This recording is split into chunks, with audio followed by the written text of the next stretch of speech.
Hello. Sorry I'm late. Hope everyone is well. Ready to talk about a lot of different things. This, well, there's just a lot of little bits of this and little bits of that to discuss.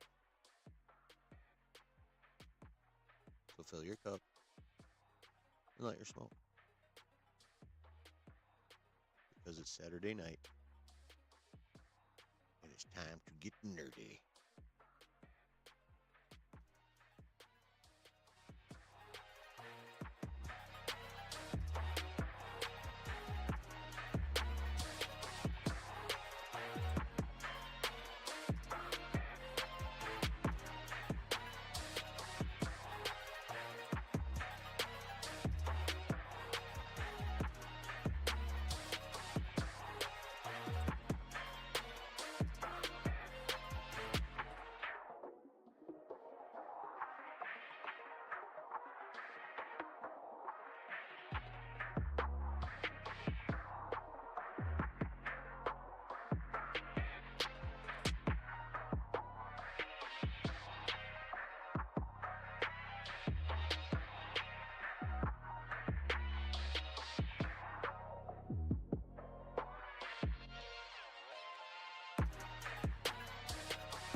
What is up? How is everybody? Welcome to the Saturday stream.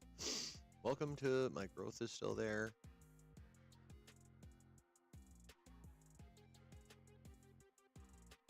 But other than that, how's everyone doing? Sorry I'm late.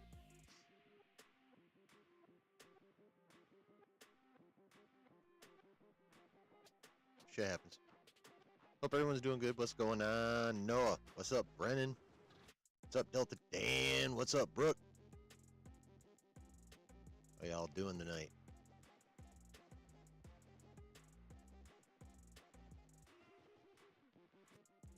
Already smashed like. Good. Good.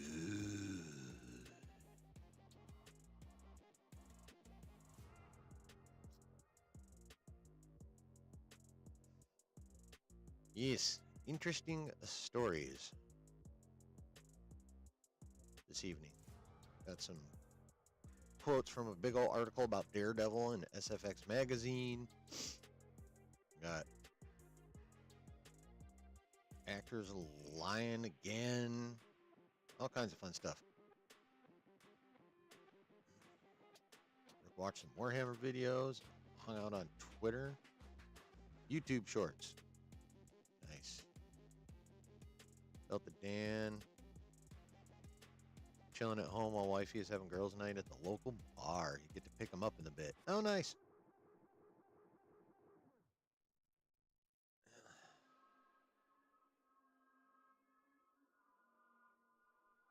Well, if you don't come back to the stream, we'll know it's because the wifey was feeling booze frisky.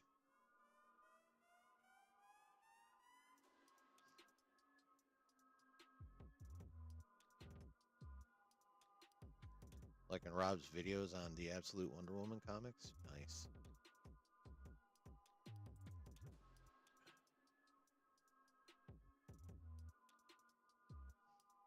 Very, very nice. Very, very nice.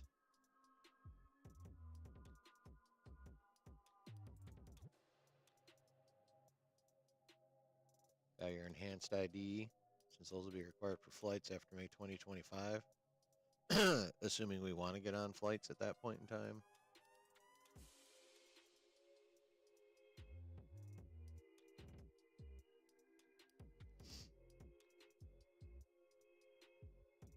Only a half an hour at the licensing department? That's pretty fucking good.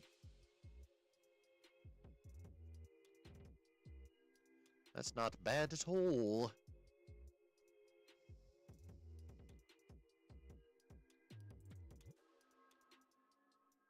Not bad at all.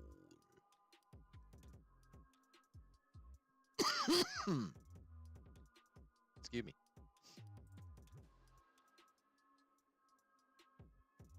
So, Invincible starts next week, folks. Premiere night has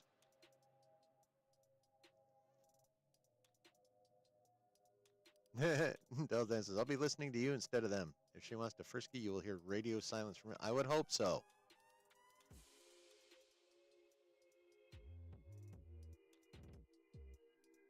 I would fucking hope so.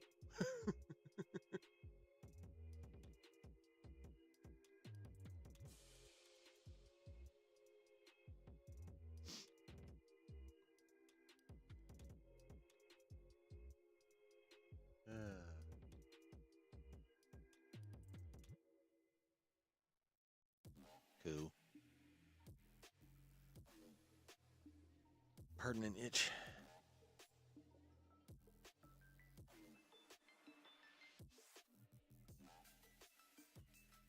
Yeah. All right. Shall we dive in? Let us dive in. First thing I want to go over is a bunch of little tidbits via SFX Magazine and Games Radar as well, but they're under the same umbrella. They're both British magazines. Anywho, then got some little quotes and some little tidbits all about Daredevil, which is starting in a little under a month now. No. Yeah. A little over a month now. March 4th.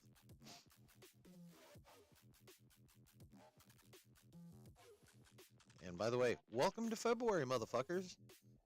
January's done. Today we're in February. To that I say good.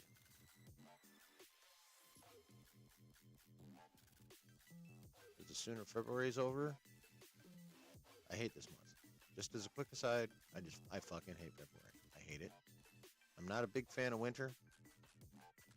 I lived in Michigan pretty much my whole life, and like the smidge of my life I didn't. It was in Wisconsin, but that was so long ago. It doesn't matter. Well, Lou. But yeah, when I was young, I loved winter. I loved playing in the snow, all that good shit. My disdain for winter began when I started having to drive in it, and now I just don't even like the cold anymore. And February's like the month after generally the worst month of winter. And then they like throw in, or I should say Mother Nature likes throwing weird ass shit. I just fucking hate February. I'm ready for spring already. February always seems to drag. So I'm glad it is already. I'm glad January's over, because that means now we can get February over with. What's up, Brennan? Finally got chat to work. What was wrong with it? Lou.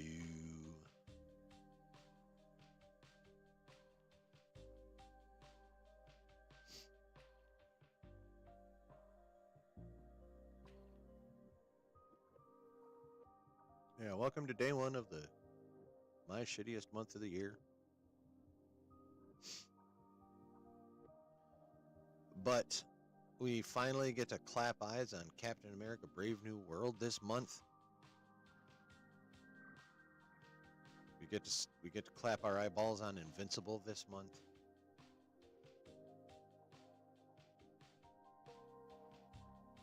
So, tain't all bad.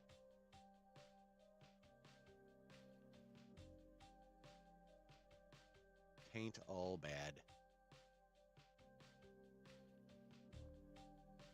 And Invincible's gonna have like appropriately long episodes too. I saw that just maybe as earlier today, yesterday, something like that. I don't know. I'll find it. I can find it.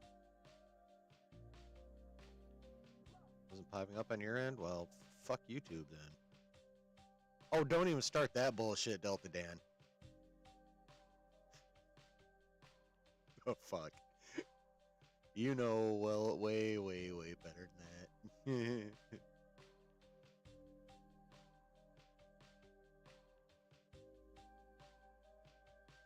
I don't know. I saw people tweeting about that today, and I thought maybe the administration took that shit away too, along with everything else they've been fucking doing.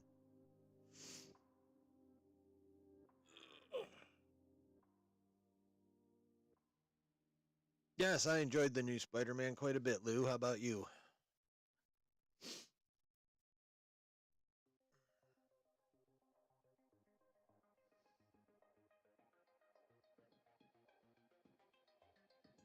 I enjoyed it a great deal, more than I thought I was gonna. I think I'm gonna have to start attempting to keep my hype and expectations down for like literally everything.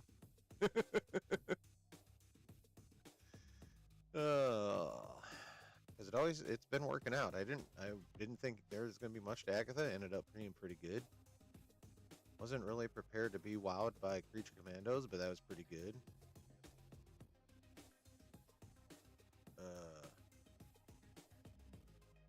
And you know, I had my concerns about Friendly Neighborhood Spider-Man, but that's pretty good so far too.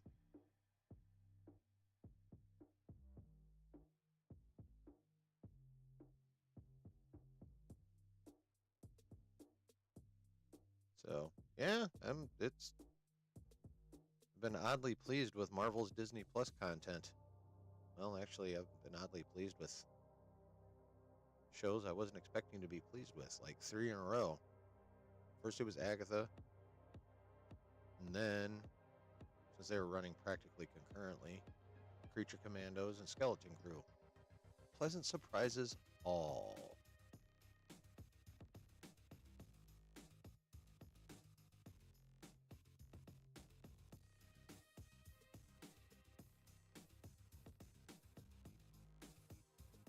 Had a short timeline or something with the background characters.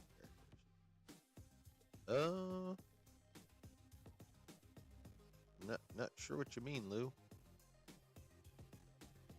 Got to have a drink. That's good.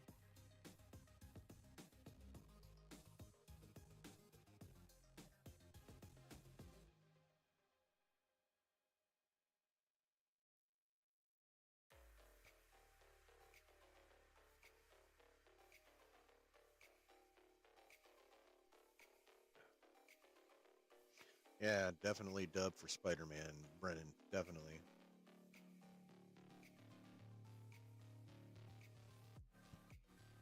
Luke says, I like Skeleton Crew. Also, some people are trying to inflate Acolyte's popularity, saying it's the second most watched show on Disney Plus or whatever. Well, I mean, the second most watched show on Disney Plus doesn't really mean that much when you compare it to like how much other stuff gets watched on other streaming services. It's kind of like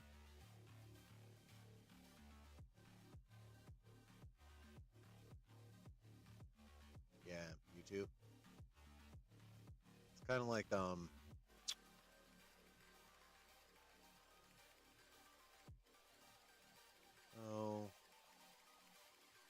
coming in second place in your high school spelling bee. No, that's a horrible, horrible metaphor.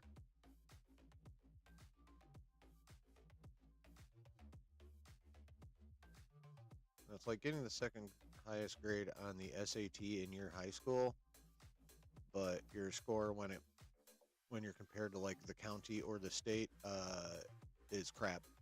That's basically what The Acolyte being the second most watched show on Disney Plus means.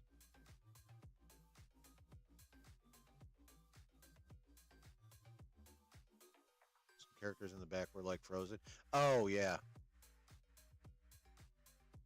Yeah, that they did that was very those are one of the oddities of the animation style of the show. Although I do, I know Mando season 1 is still tracking. Yeah, that is true. Um I yeah, some of the characters were weird, like very like literally looked flat. A good illustration of what I'm talking about is the party scene where Nico's kind of trying to work her way through the crowd and out. Like anytime she went behind someone, they literally looked like one of those old paper cutout doll things. Um, but I'm pretty sure that was an aesthetic choice due to them wanting to make it look super comic booky, which they did in many good ways in other scenes, like literally. What up, executive judge? Yeah, I started a little late. A little late. Happens to everybody.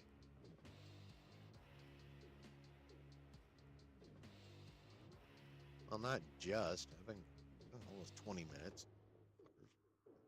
But yeah, basically just. Right.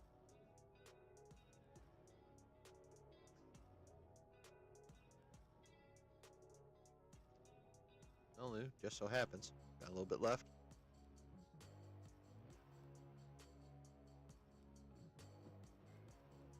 Let me know when you have one poured.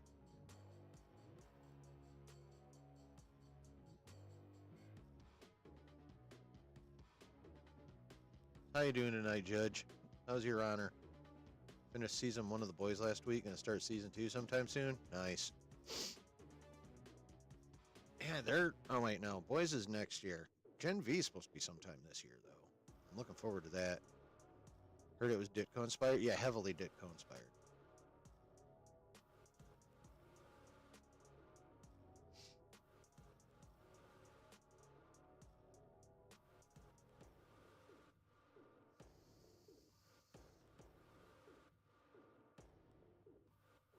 Yeah, but the way they're doing it, it's for the most part not a bad thing. Boys is very entertaining. It's also very extra in some spots.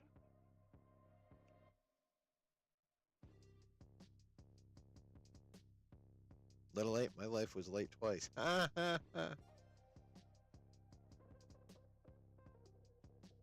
Lulu. Say when.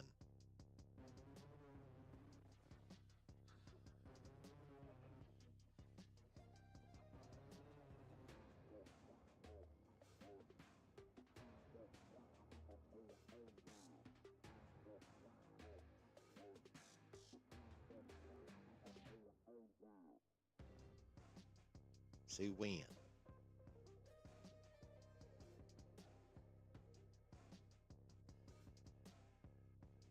There we go. Mr. Mousy. Mr. Mousy. All right. The Saturday night with my nerdy chat, my nerdy community, the dopest motherfuckers around. It's y'all.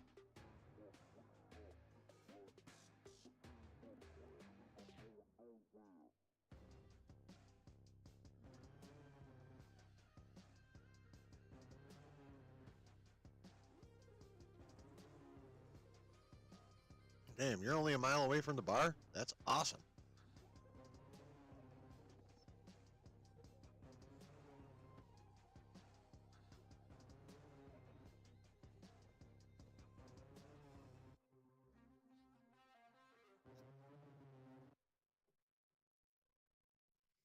I gotta say, doing shots with the community is fun.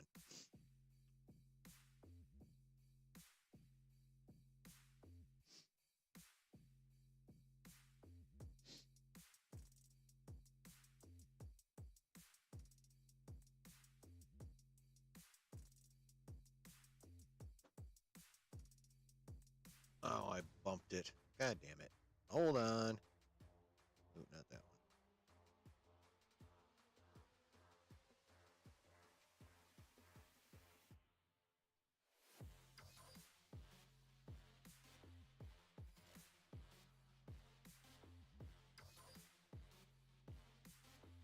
Son of beach.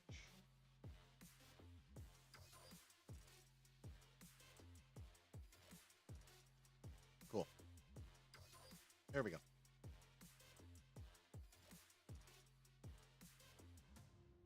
The kiddos at grandma's when you get back. Oh shit. I'll see you next stream, Delta Dan.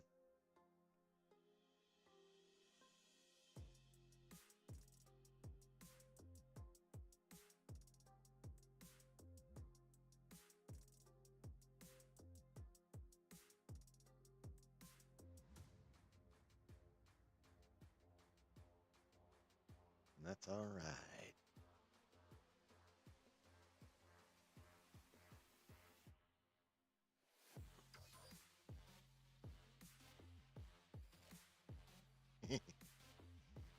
Exactly, Noah. Tell him to walk home and the fuck, bro? Hell no. Show up with a nice warm car and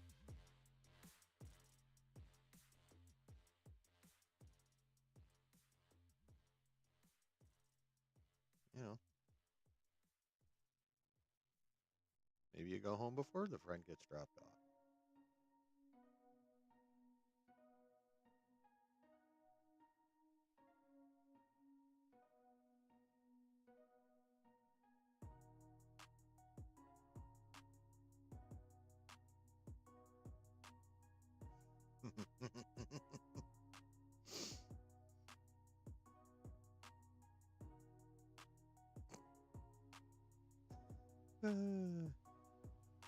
Y'all are fun.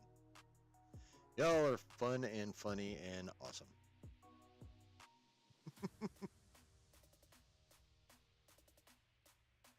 All right. Well, let us begin. And we will start with all the little dribbles and dabs of Daredevil news we got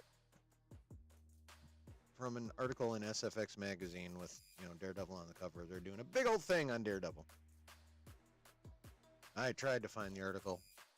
I could not find the article. All I could find is that SFX would ship me one copy of the magazine for $15. I said, no, thank you. And that wouldn't be here in time to do me any goddamn good. Anyway. So I'm just relying on Twitter. Friends are coming back for a bit. Uh-oh. Oh, you're in for it tonight, buddy. And I'm not sure anymore if it's in a good way.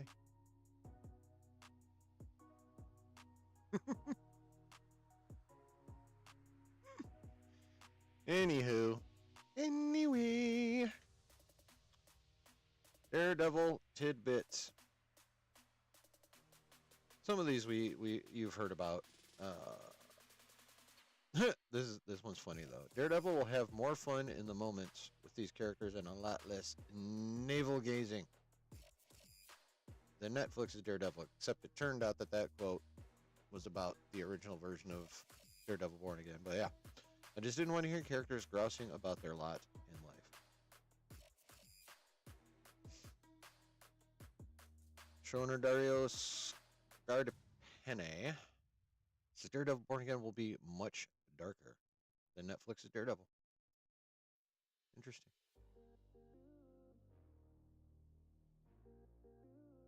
Dario Scardapene. Evidently, he said a lot in this article. It'll be a New York crime story with elements of The Sopranos. It has a pace and scope that, for a lot of reasons, Netflix wasn't able to do. Oh, well.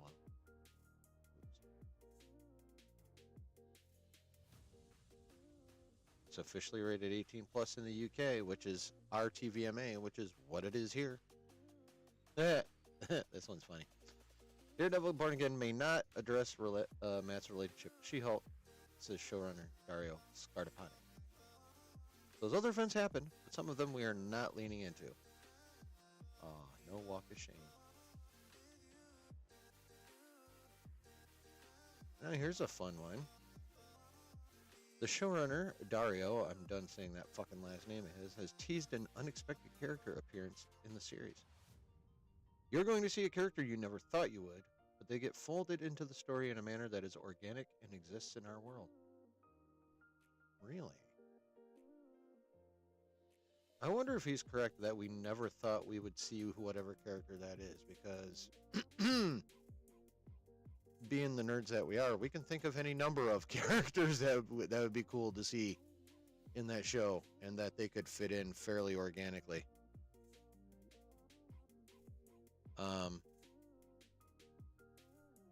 Well, they've already been in Defenders together. Of course, Spider-Man could very well be around. I doubt it. But Lou Delta Dan, hook a brother up then. I have no idea why the fuck Hawkeye would be in it. I mean, the TV show did technically take place in New York, so, I mean, I guess that's the connection. That's where, Wilson Fisk was in that show, so. I would say Madam Jones here is the likeliest, and you believe it or not, out of these two, I still think it would be Spider-Man before it would be Hawkeye.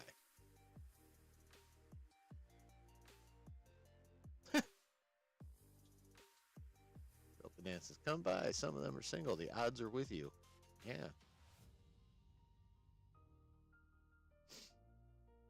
Jagged Judge, Spider-Man might pull up for season 2. Season 1, doubt it. Yeah. No, I don't see it. Like,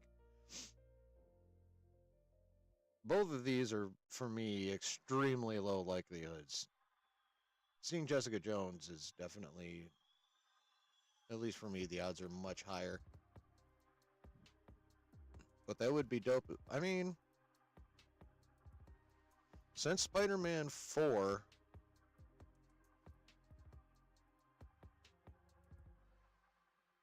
is now going to be not the street level thing we thought it was going to be like last year, like early last year, when we all thought it was going to be where they concluded the Devil's Run story that they're starting in Daredevil Season 1.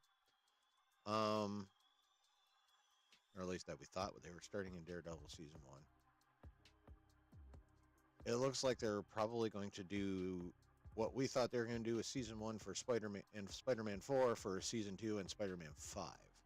So yeah, I can see them giving us Spider-Man in the last episode of Season 2 as a setup to finish it all off in Spider-Man 5. A faux show. No, it says with Jessica Jones as a Defender, really hoping she's in it. Yeah.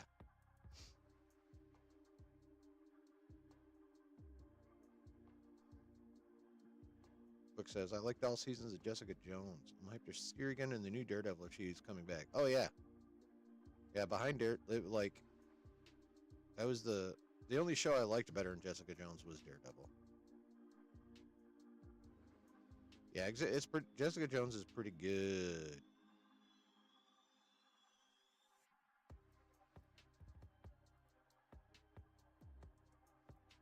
Hello, Arthuritus. Is that an I?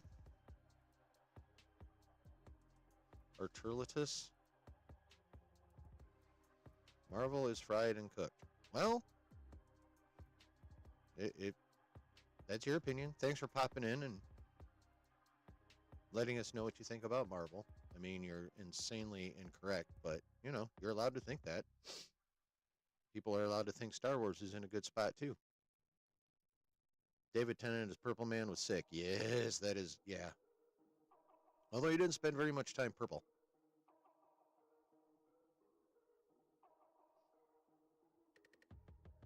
Unless you're in NorCal, they'll probably be sleeping.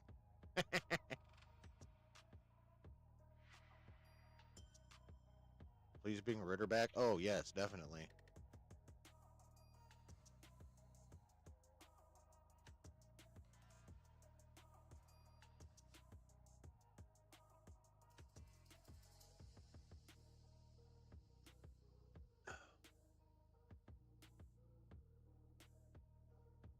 Yeah.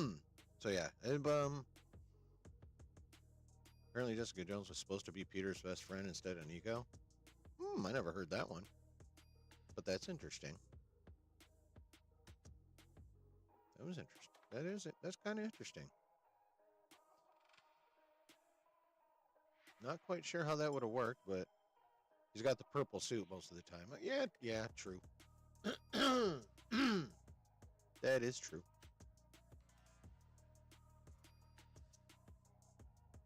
I think Marvel is complete. It's 90. It's Marvel is barely crispy.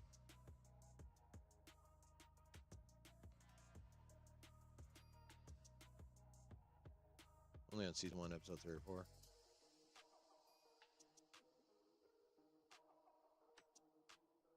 Yeah. I mean, Marvel's not. No. And they're about to be starting to be in really good shape. This spring. Potentially even this month.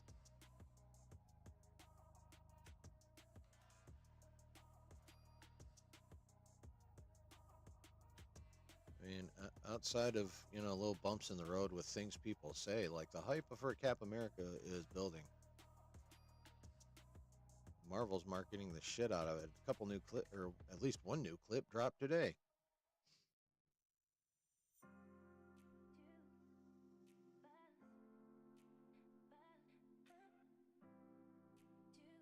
So, but yeah, the thought that we're going to see a character we never thought we would, and hopefully he's right about that. It's been so long since I watched Jessica Jones, it almost feels like a new show. I mean, that's probably about how I would feel. It's been quite some time since I watched that myself. So I haven't bought tickets for Brave New World yet. Neither have I. I don't. I'm not. I don't do bother with pre-sales. I don't need to around here. I mean, people go to the movies, but they don't go to the movies like that around here. And honestly, I'm not sure that Cat 4 is going to be like that, Even in like towns where like movies are much bigger, much more of an event. Maybe though.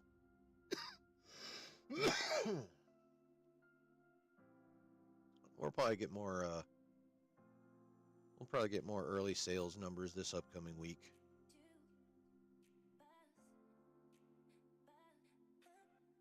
Especially since it comes out in 13 days.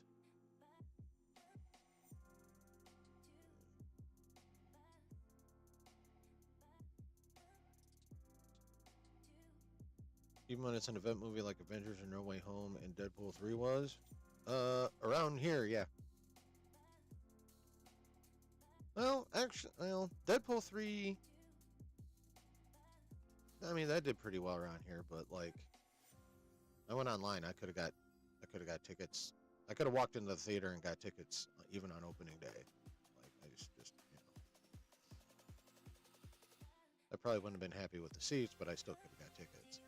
I feel like it being on Valentine's Day will give it a boost. I'm not so sure about that.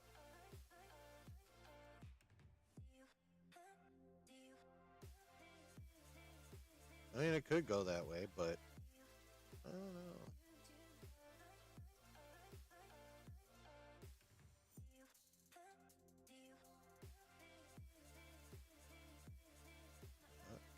I don't know. I'm a little skeptical on that one.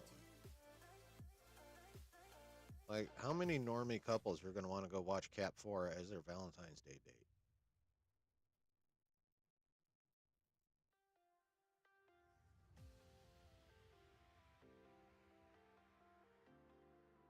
Servers are tripping up when No Way Home tickets were on sale. Nice. Up for 3 hours? Damn! Luke Cage wasn't out yet at the time. I didn't realize how much setup he got in Jessica Jones. Yeah.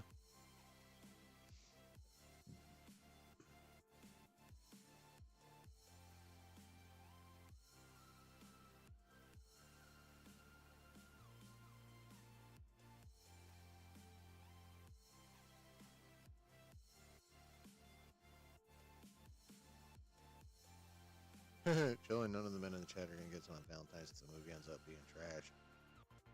Yeah, your wife ain't gonna want to see it. Yeah, no. Valentine's Day is not gonna be a help.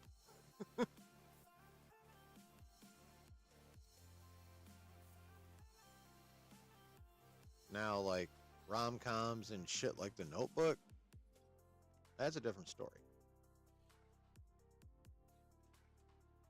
You know, those are the ones that would do well on Valentine's Day.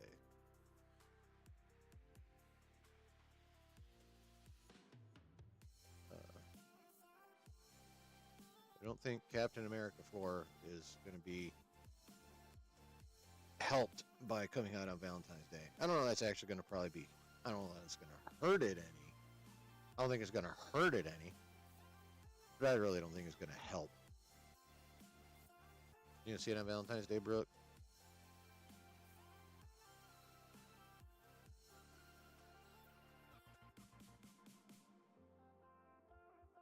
Exactly, executive judge. If you fear the movie will be trash, don't take your significant other because he or she will make you sleep on the couch.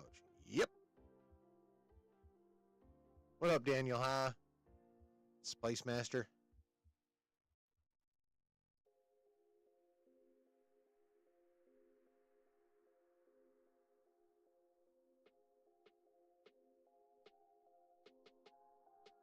The hot sauce handyman. Tell her you're taking her somewhere special and then pull up the cat for her.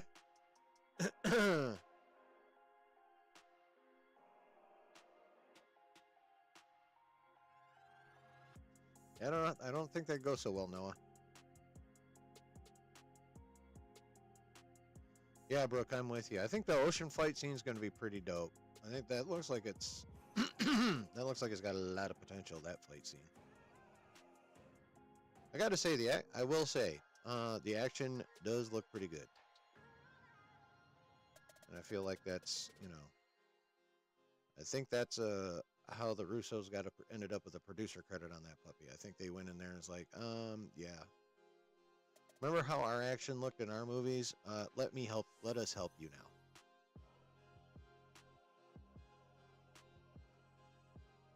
You're going to go see it in 4D? Nice.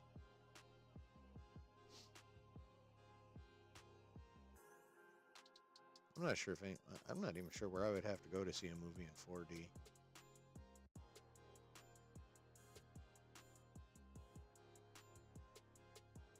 Yeah, probably. Delta Dan. Look, babe, it's Red Hulk like roses. I'm being romantic. That is a worthy try. I'll give you that one. Let's just hope the writing can stand up with the peak action scenes. I don't really need it to stand up with them. I just need it to not take too much away from them.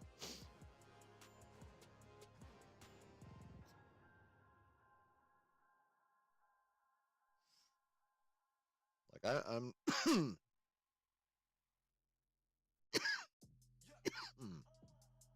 yeah, I don't need it to actually be equal to the peak action scenes. I just need it to not annoy me too much between the peak action scenes. That's where I'm at with it personally.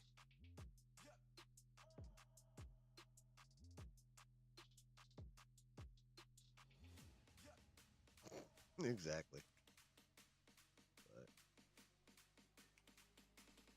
a character we never thought we would. They get folded into the story in a manner that is organic and exists in our world. Yeah, I mean, I would say the odds are definitely highest for another Netflix character, but doesn't have to be, since this is officially MCU Daredevil. It could be someone bigger. I don't know about as big as these two.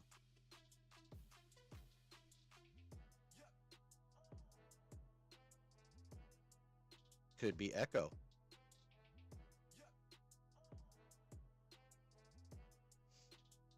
It could be Kate Bishop.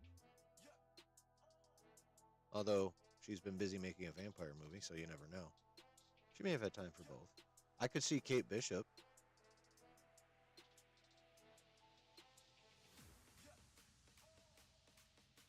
Hell, since the last time we saw Ms. Marvel was when she was recruiting Kate Bishop, it wouldn't. She could be her.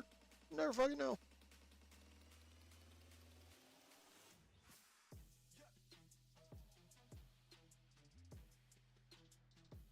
So it will be interesting to see who that character is and how quickly they'll pop up. That's another question. Oh wow, look at that. This is the hot toy for your friendly neighborhood Spider-Man in the homemade suit. Sheesh.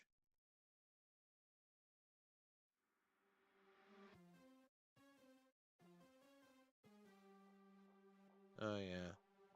This quick little bit. I don't know. I never really talked about this, but Patty Lupone did an interview with The Wrap, and she doesn't think. She says there's not going to be a. What up, Griff?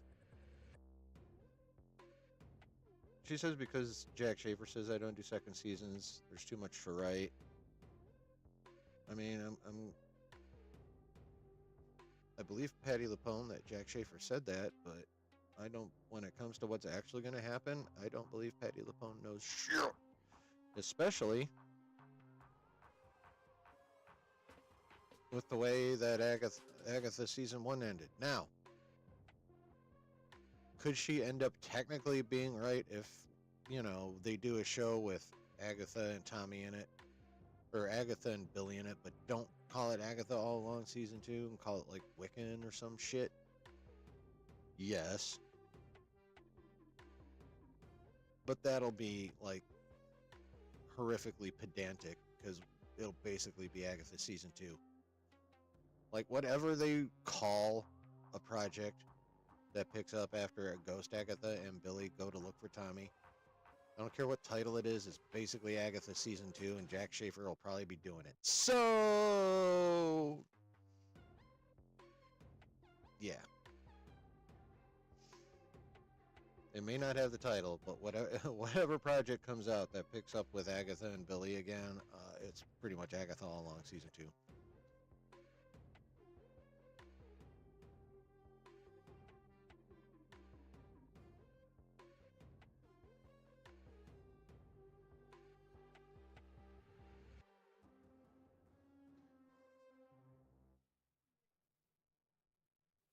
Because of my headphones. Yeah, no, you can hear it because of the headphones. Yeah, I actually dig it. Now, who wants this full-scale Daredevil helmet?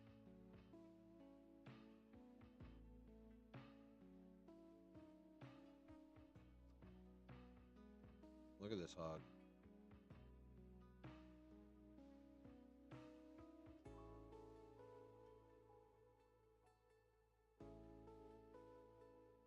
I need this.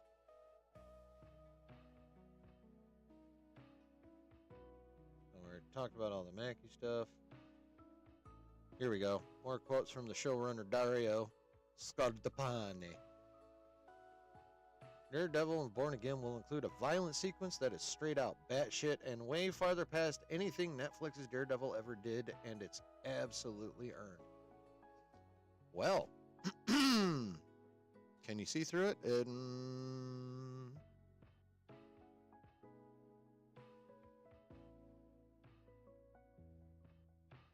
enough angle on that? No.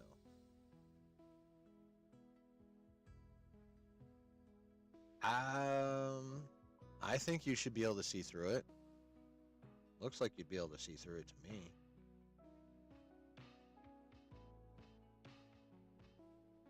I think you'd be able to see through it, yeah.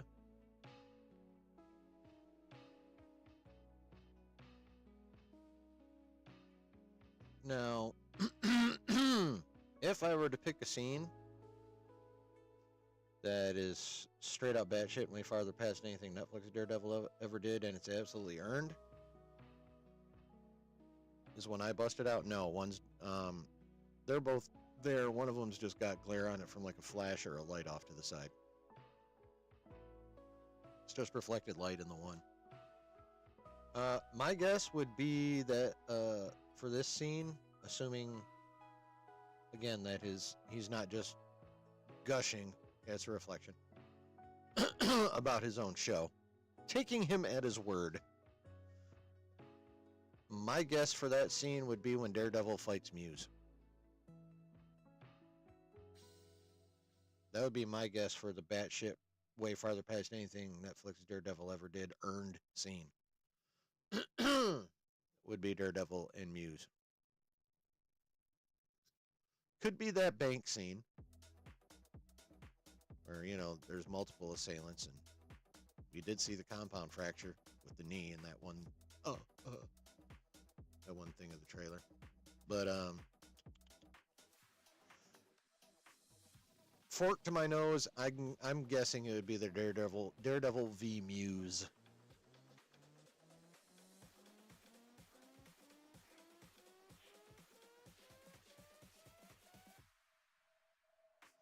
Vincent D'Onofrio quote. This is all from the same fucking issue. I really want the fucking magazine so I can get more context to these quotes, but I'm not spending $15 and waiting for it to get mailed to me from fucking the UK. So I'm just gonna have to live with the quotes that other people provide me.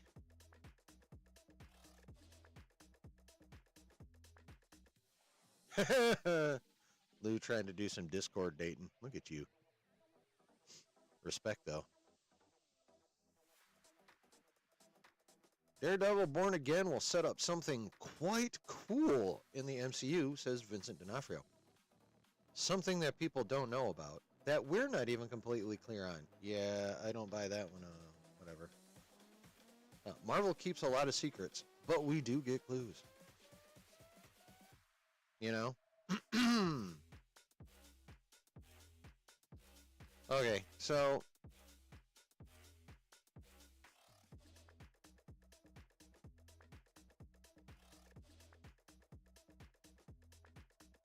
he knows enough to know he's not completely clear on it, but it's quite cool.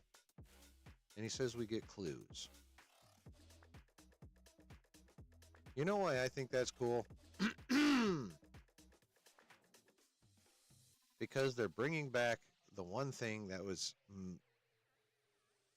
almost completely missing in phases 4 and most of 5.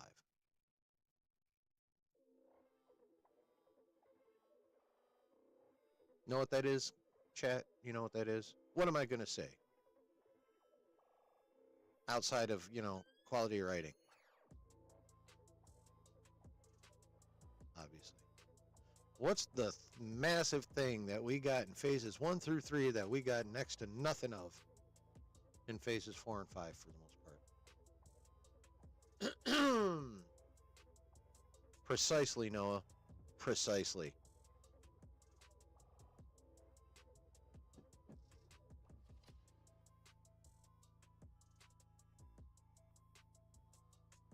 Oh, now Lou wants to take a shot. Again. I'm down. Yep, exactly, executive judge. Exactly. Phases 4 and 5 had jack shit for connective tissue. It's just, here's this story, here's that story, here's that story. Oh, I'm right now, mofo.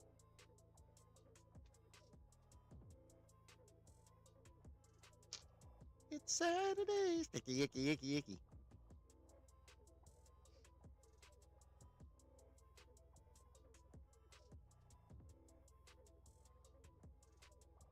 Just gonna say you just left. They're out front. You'll be home in 5. Gotta wait for Delta Dan. All right, bet.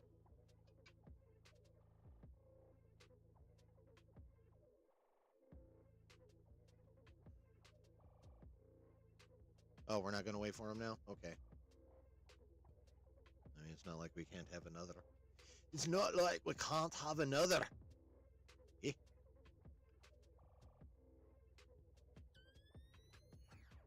I don't know about a connection with Spider-Man 4. I mean, maybe. I think they're going to do the Spider-Man shit the way like I said earlier, I think it's going to be Season 2 and Spider-Man 5 is where the big Daredevil Spider-Man hookup's going to be. Yeah, one now and one when Dan gets back. Yeah. All right, cool. Prost.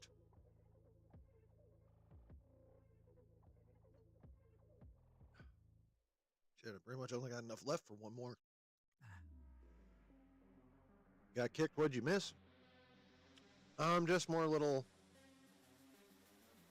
Daredevil tidbits. Nothing major. Talking about the showrunner claiming that there's a violent sequence that's like way more than anything they ever did on Netflix, and if he's right, my guess for that violent scene is Daredevil v Muse. If it takes place in New York, we should see Kingpin as the mayor in Spider-Man 4. I mean, they should, but there are ways to ignore the government in a movie like this, in a multiversal movie. So we'll see. But it would be nice. I mean, I'll bet if we don't see Vincent D'Onofrio like in the flesh, I'm sure we will see references, like billboards or his face on the cover of a newspaper and/or magazine or what have you. I feel like we'll at least get that much. But I don't know that we necessarily will be or even have to get him live in Spider-Man 4. Especially considering it's going to be inside Doom's created universe.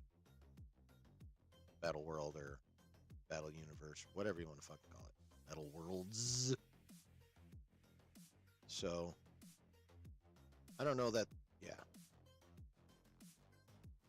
I think reference is probably it, honestly.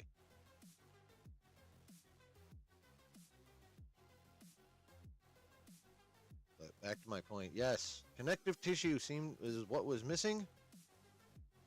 And if Mr. D'Onofrio is right, we're getting it back in Daredevil Born Again. The Void, yeah.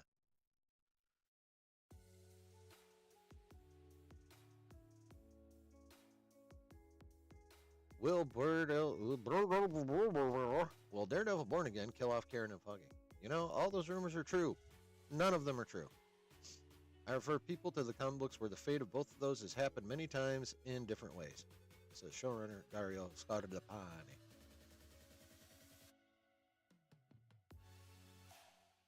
So, there was a little ditty I saw that said she is going to be back for season 2. Which means that the bad, oops. Which means that the bad stuff probably going to happen to this guy.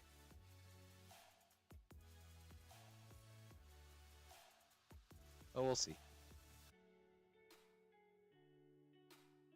Captain America Brave New World will reportedly only have one post-credit scene. Yeah, we've kind of heard about that.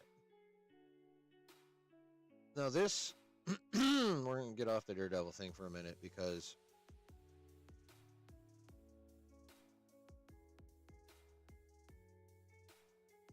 yeah, exactly. See, that was my first thought. When the first time I saw this image of the leader, like, what in God's green earth is this shit?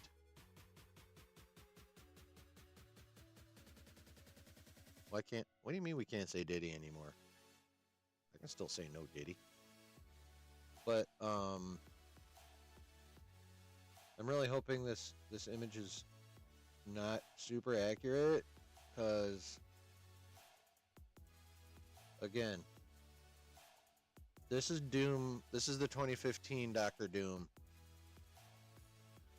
And this was literally my first thought as well, was that looks way too much like the 2015 Doctor Doom. I mean, look at this shit.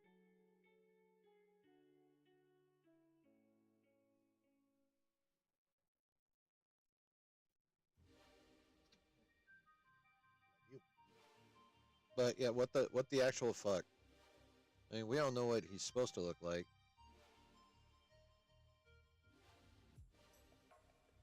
And it ain't this. So this is worrisome. This is, yeah.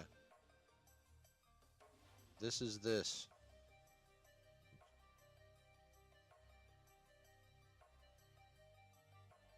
This is trash like 2015 Doom.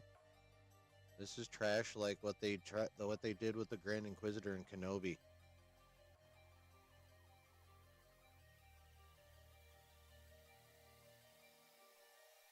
But I don't know. What, did he fucking get released or some shit? Oh yeah, I think there's a pretty good chance you're right, Brennan. Foggy, if Foggy don't get dead, he gonna get fucked up. Probably by Bullseye.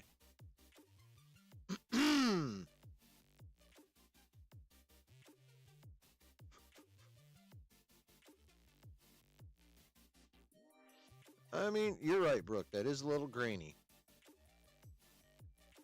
But, here.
Here's some various images of the leader.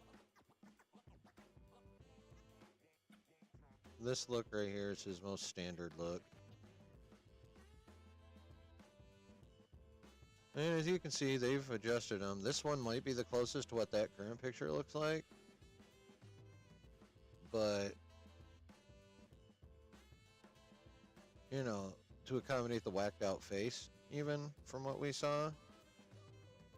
They have music blasting, couldn't listen.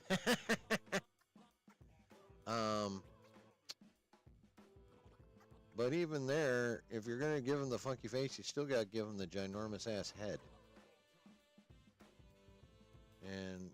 But yeah, this is your, this is your basic illustration of your leader.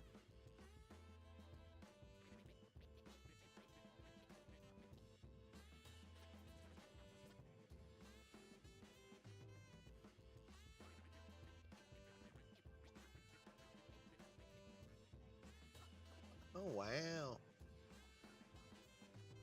Yeah, so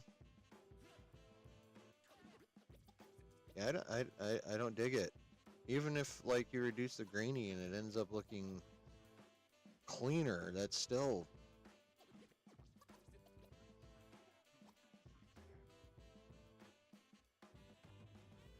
I mean, I just hope this is like literally the absolute shittiest shot that. I just hope this is the absolute shittiest shot they could have taken. Like literally. Oh, we're still waiting for you. I mean, we kind of didn't, but we're waiting for you technically still. Even though we gotta make a quick stop at the liquor store for him. But yeah, I'm not thrilled about this look at the leader. Not super thrilled. Oh, whoops. Not super thrilled with that shit at all, man. But it could end up looking better on screen. But yeah. Ooh. Vincent D'Onofrio has indicated that the Kingpin will gain significant weight in Daredevil Born Again. Really? The size he ends up at the end, he'll stay that way, but we're doing some things in Season 2 that require his size to be more specific and detailed. Really? I mean, we all seen the Kingpin in comics, and, Vincent D'Onofrio, not a small dude, right? Not a small dude. But they've never executed a comic book looking Wilson Fisk in live action. And that's because it's not easy. He's like ridiculously proportioned. So, according to Vincent, they're going to be puffing him up. I kind of like it.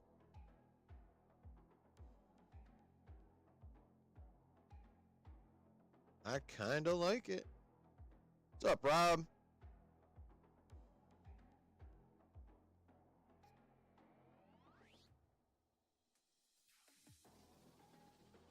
What's up, brother mine? So I don't know what y'all think, but I think that's pretty cool. We're going to get a more comic-sized Wilson Fisk out of Vincent D'Onofrio. Vincent's going to have to go back to the Homer Simpson diet, right?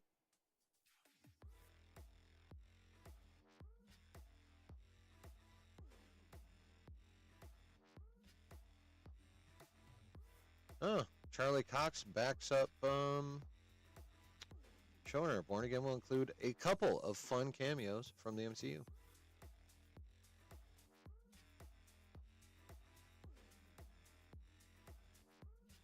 Now, he doesn't say specifically which season because we're getting season 1 and they're filming season 2 this year.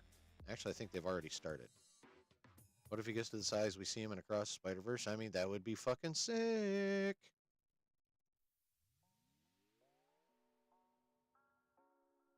Well, see, I don't think he's just going to get fat, Brooke. I think he's just going to get bigger. Like, animated slash drawn size Wilson Fisk. Which will be cool as shit.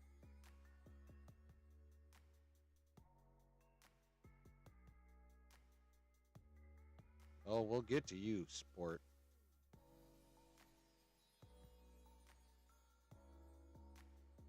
Is that it for the Daredevil shit? That's it for the Daredevil shit. Okay.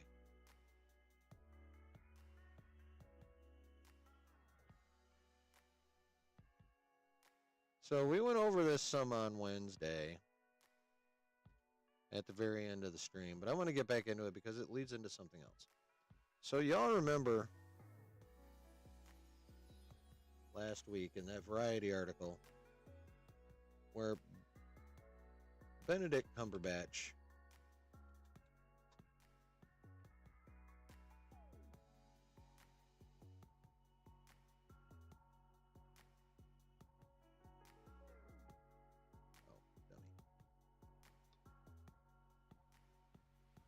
said he was not going to be in Avengers Doomsday.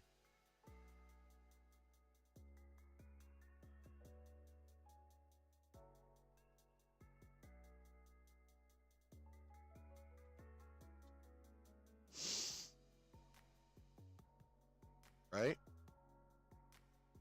And of course, we're all 28 plus 13 equals what good, Mr. Chillin? It also equals 41.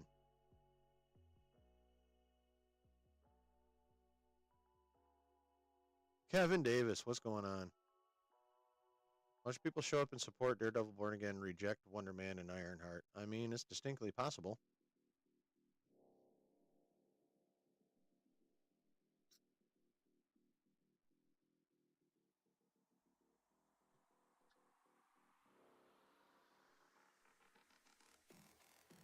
It's possible. But if they're actually good shows, then, you know, they won't be rejected so much. But yeah, so Benedict Cumberbatch in that Variety article said, yeah, nope, said, oh, is this a spoiler? Fuck it. Yeah, I'm not going to be in Doomsday. And all of us went, what? What the fuck is this movie going to be then if there's no Doctor Strange in it? Well, this past Wednesday, he did a little interview with Business Insider. Benedict Cumberbatch says he was wrong about Doctor Strange not appearing in the next Avengers movie. Don't ever believe anything I say.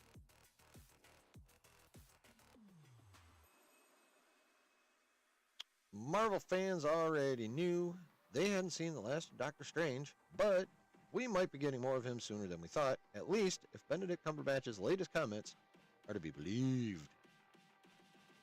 On the red carpet for the premiere of his new film, The Thing with Feathers, at the Sundance Film Festival in Park City, Utah, Business Insider asked Cumberbatch about his recent Variety interview, in which it seemed he had accidentally spilled the beans that his MCU hero Doctor Strange wouldn't be appearing in the upcoming Avengers Doomsday out next year. I got that wrong. I am in the next one, Cumberbatch told Business Insider when asked if he'd gotten any sternly worded emails from the notoriously spoiler-verse Marvel team as a result of his previous comments. Excuse me. When I pointed out that other Marvel stars had straight up lied about their involvement in certain movies before, like Cumberbatch's Spider-Man No Way Home co-star Andrew Garfield, who gleefully kept secret one of the most satisfying MCU cameos ever. Well, gleefully tried to. He's a horrible goddamn liar. Cumberbatch quickly played coy once again. Don't ever believe anything I say, he said with a smirk. Reps for the film did not immediately respond to Business Insider's request for comment. Of course not. The film, which will see the surprising return of Iron Man star Robert Downey Jr. in a new role as the villainous Doctor Doom, marks the beginning of the next chapter in the MCU based on the Secret Wars saga from the comics. In his Variety interview, Cumberbatch said Doctor Strange is in a lot of Avengers Secret Wars, the 2027 sequel coming out after Doomsday. Both are being directed by returning Marvel filmmakers Joe and Anthony Russo, who directed the last two Avengers movies. Now we talk about the thing with feathers. Don't care. So,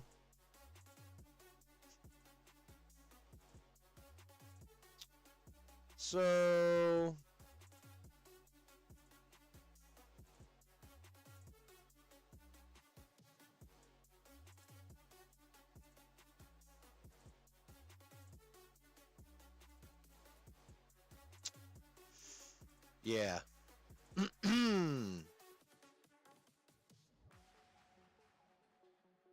Mr. Cumberbatch. Mr. Cumberbatch.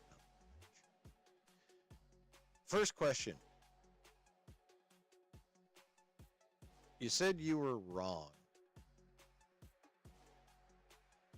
How could you have just been wrong?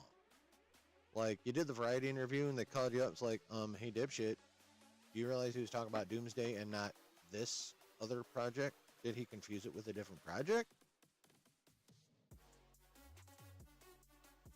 Did he not realize they were asking him about Doomsday? We may have to go shake it out of him, Noah. Oh, Delta Dan's back. All right. Lou, let me know when you're ready. How rowdy are they, Delta Dan? Like, how bad is it? Like, are they just drunk or are they white girl wasted?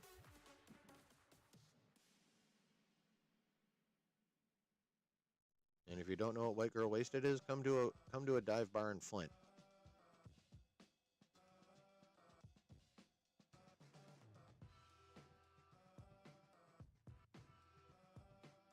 I'm trying to get his attention. Lou! Oh, there he is. All right, cool. You ready, boys? Wow. To the dopest chat on the planet.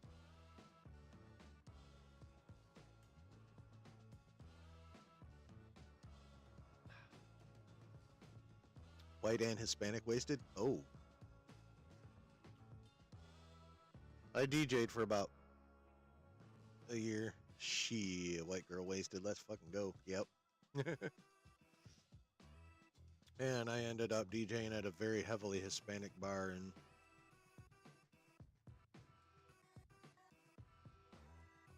that was fucking fun. Rob.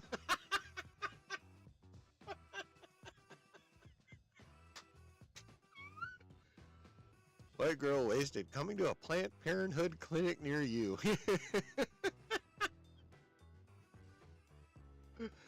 Oh, that's my brother right there.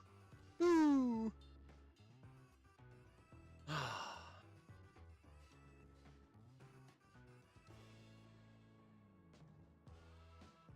Brandon's hot shot of tequila and half a cocktail in. Nice. They got tequila and wine from the liquor store when you guys stopped there. Oh my God. I would just start getting damp towels and or paper towels ready now because someone's puking.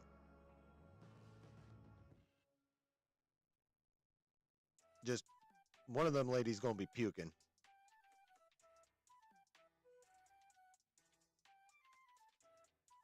I mean, Lou, I don't care if you throw a pic of yourself in Discord, just as long as just keep your parts out of it. That's all I ask.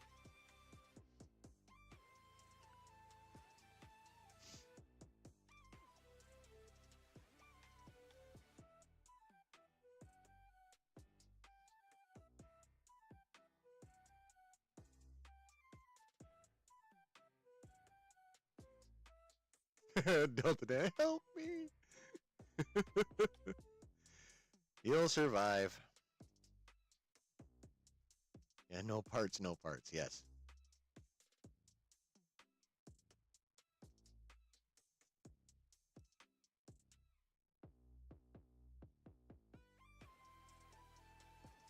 About a 36-hour drive for you to light work.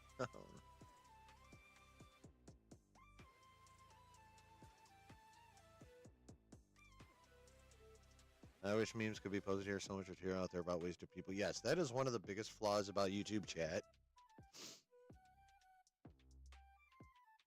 Is that you have no access to memes and access to a very limited amount of GIFs. Actually, it won't even let you post GIFs in this chat either. Like, it's text only. It kind of sucks.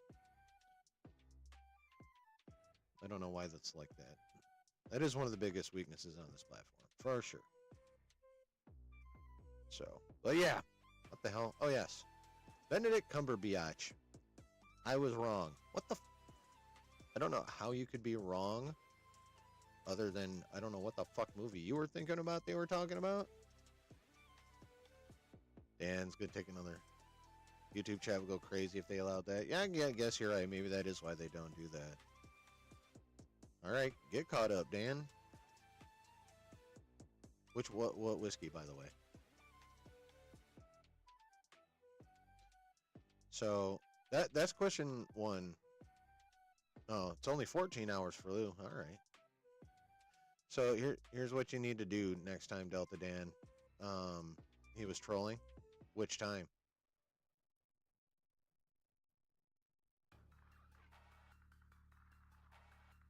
Was he trolling with Variety or was he trolling with Business Insider?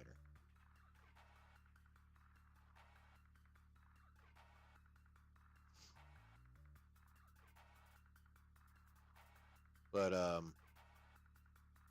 yeah. So what? You're in Minnesota. Holy shit. Delta Dan says they might have an hour or two. Hoping my wife lasts at least 2 hours and 5 to 10 minutes.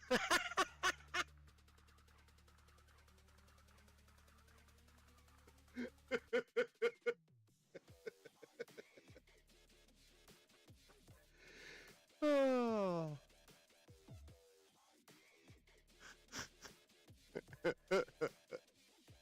That's fucking good.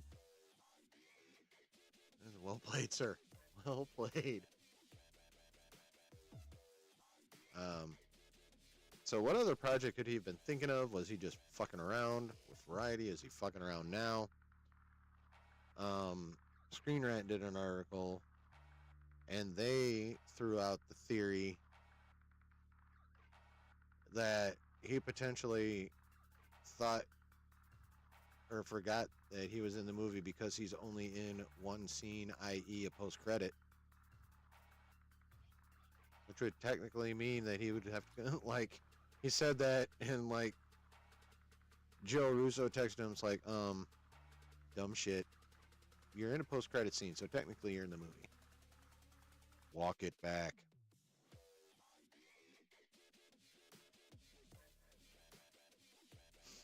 So, is that why he was, claiming to be wrong? 3 minutes more than you. Nice.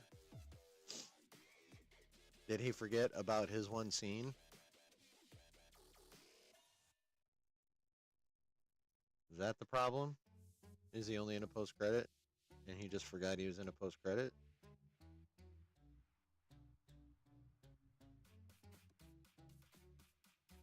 Like, what the fuck, dude? And that's another thing. Well, is that why?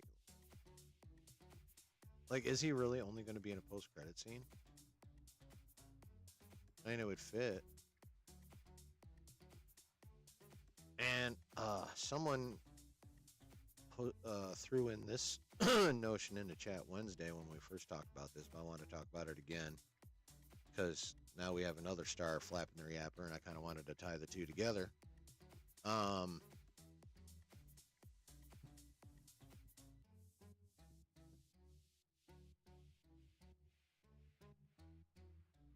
Someone threw out the possibility just based on his wording, said, yeah, I'm in it. He didn't say, yeah, Doctor Strange is in it.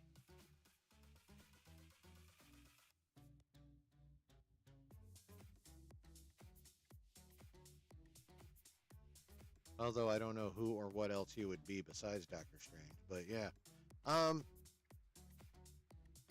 Honestly, I'm hoping, like, I'm personally hoping that he just flat lied to Variety and that Screen Rant's theory is wrong about him just being in like a post-credit, and that's why he thought he wasn't in it. He just forgot about the one thing. I hope the movie is what we think it is, and that's kind of like, you know, a little bit of time runs out.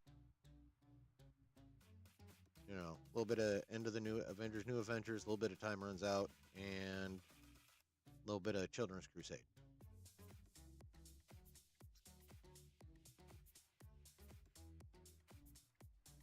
Oh, I'm pretty sure we're going to get Wongers.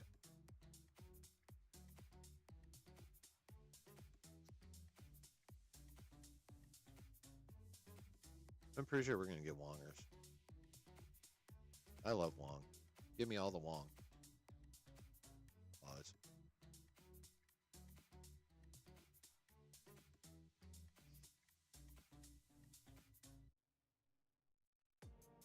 Captain America, The Brave New World bombs at the box office. Disney going to take the wrong lessons from this?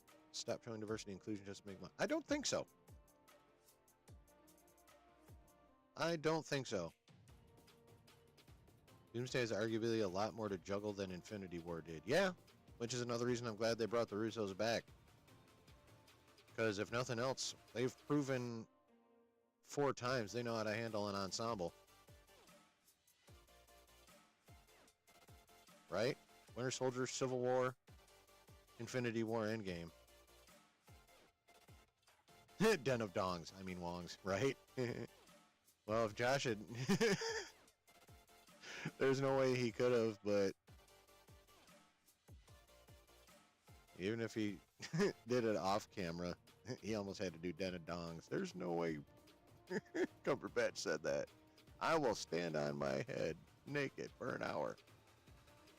Maybe they would stop doing red dudes with roid problems. Actually, I'm glad you brought that up. Somewhere in my scroll here is Anthony Mackie's quote about that exact subject, honestly. It's pretty awesome. So, I think he's in it. And I'm really hoping it's more than just a post-credit. Because even if, like... If he's in it only for a post-credit, then we still really don't know what the fuck this movie's going to be. Because if he's only in it for a post-credit, he may as well, like, in terms of the overall story, he may as well, you know, he may as well have been telling the truth to Variety. And he's not really in there. I mean, for all intents and purposes, he's not. Which means who the fuck knows what this movie's going to be. But it starts filming this spring, so, and you know we're going to start getting tidbits right around that time. Den of Wong's routes. Every Wong everywhere all at once. Dirty Wong, yeah. Every Wong everywhere all at once. Oh my god. Thank you, Delta Dan. Yes, join my Discord. I'm trying to be much better about being active on it myself. Mostly I just throw little tidbits on there, of course, you know, let y'all know when I'm doing this kind of stuff. But, yeah, I'm very curious as to what Doomsday is going to be now, because we, like, we thought we knew until that Variety article came out, and then it's like, shit. What the fuck is this movie going to be?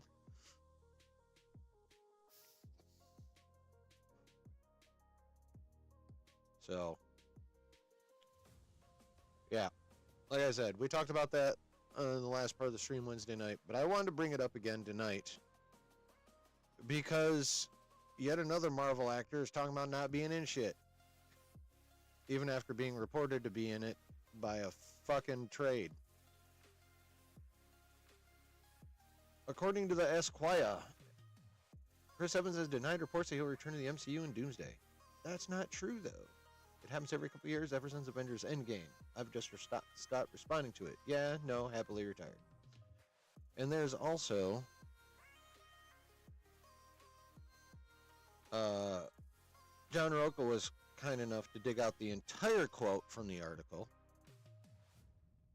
Single that time, check out that Cat 4 video. Yeah, that is as soon as I'm done going through all these little tidbits and shit, that was next on the agenda. I had not forgotten. I just wanted to get all these tidbits out of the way first. And then we'll dive into that faux show. So here's the entire quote. And it's actually, yeah. Some of it is an interview with Mackie, and then there's the shit fun. Anyway.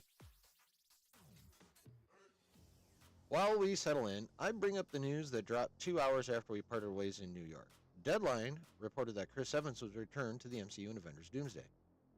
The timing was so uncanny that I wonder aloud if Mackie was holding out on me. So the homie was actually talking to Mackie in this part of the interview. There's not a new one, Delta Dan. Noah wanted me to go over the full video that Josh stopped the other day after the dude said was talking stupid shit about Snyder.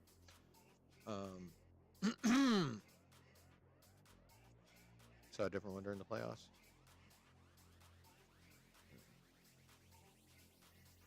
Yeah, I'm getting to that point as well, Noah, but yes. So, this is Mackie speaking right here. He says, I didn't know, he says, laughing. I talked to Chris a few weeks ago and it wasn't on the table then. At least, he didn't tell me it was on the table because I asked him. I was like, they said they're bringing everyone back from the movie. Are you coming back? Mackie deploys a delicious Chris Evans impression that makes the actor sound like he is midway through a mojito somewhere in Turks and Caicos when he took the call. He says, I'm happily retired. So you saw that when I did, I asked? Mackie is adamant. I learned that right there. My manager showed me. He's like, so I guess Chris is coming back. That's all I know. I haven't seen a script. For what it's worth, I told Evans that Mackie and I had a laugh about their call and the timing of the reports claiming Evans is returning to the MCU, and Evans was quick to contradict Deadline. That's not true, though, he says. This always happens. I mean, it happens every couple years, ever since Endgame. I've just stopped responding to it. Soon I get the same party line that Evans shared with Mackie. Yeah, no. Happily retired. Well,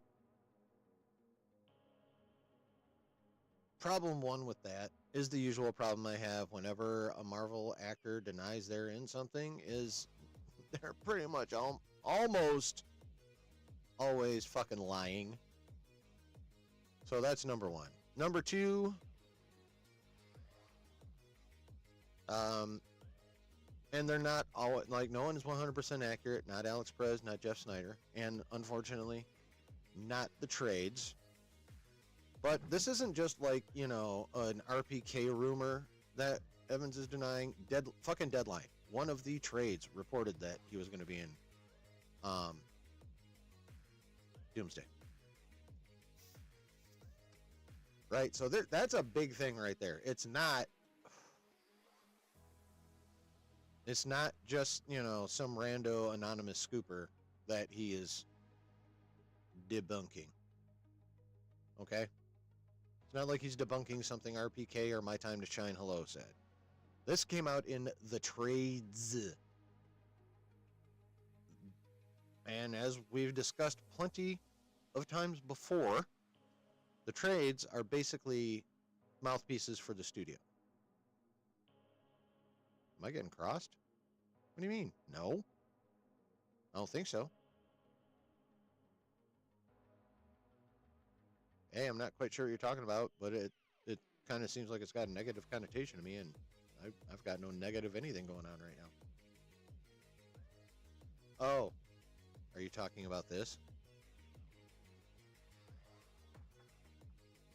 In that case, then maybe.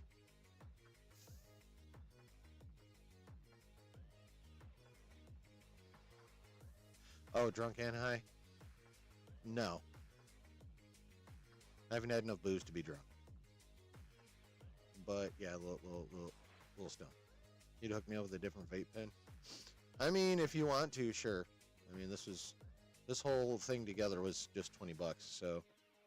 And this is live resin, by the way, not just your average um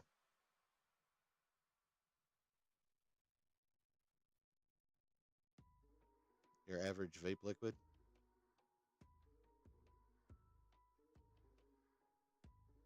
Damn, Lou trying to be a Discord Don. Juan. Do I have enemies that I've known for what the hell? Oh, decades? Do I have enemies that I've known for decades? Known for decades, yes. Also haven't seen them in decades. So it's cool.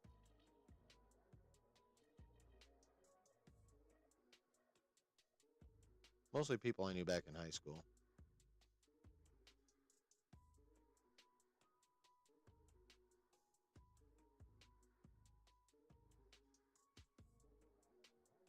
So, but yeah, Evans.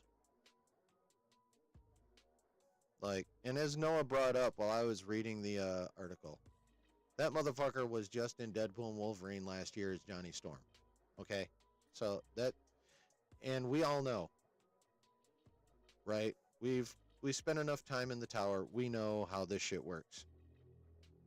You infused a big B with live resin for Myrrh, and you just prefer aeropods more? Oh, okay. Chirptastic. Ah. But, yeah, so he was Johnny Storm in Wolverine, in Deadpool and Wolverine, okay? And we all know, again, because we spent enough time in the tower, we've all learned, whether we want to admit it or not, we have learned from Josh. And one thing I have at least learned is that Marvel generally isn't signing anyone for one and dones. Now, would Deadpool, Wolverine, and just Secret Wars qualify as not one and dones? Yes. But how often have we seen Marvel only sign someone for just a 2-project deal?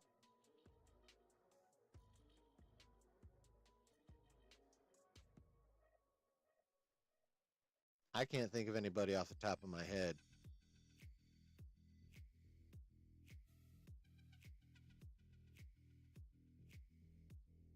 So,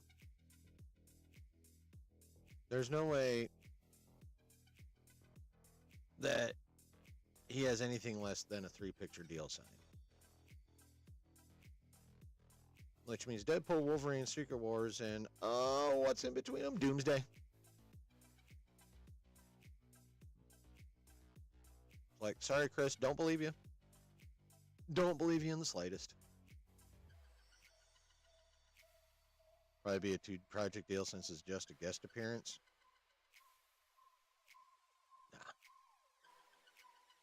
No, not with Kevin Feige in charge. He'll be like, no. You ain't getting off that easy, buddy. You're going to be in some shit.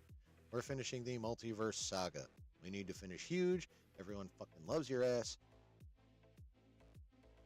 You're signing up for some stuff. Marvel said they're not having long-year contracts with actors anymore. Well, maybe that's true starting in the Mutant Saga. But they're trying to get out of this saga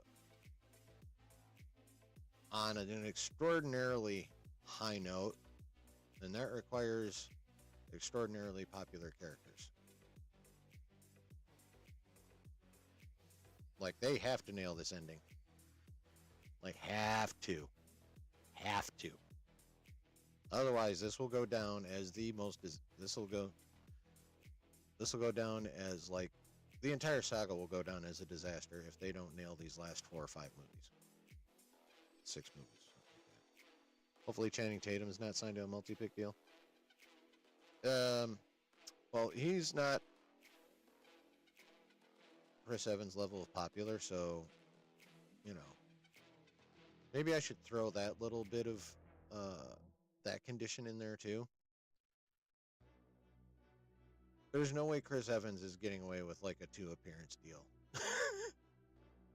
The man who is arguably the most popular MCU character right behind Iron Man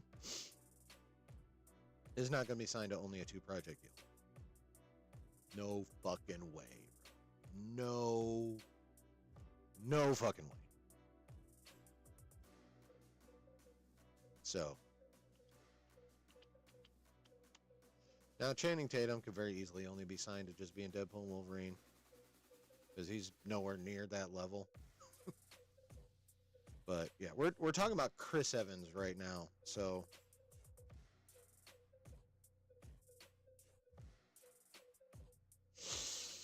yeah, I think Mr. Evans is full of poodoo.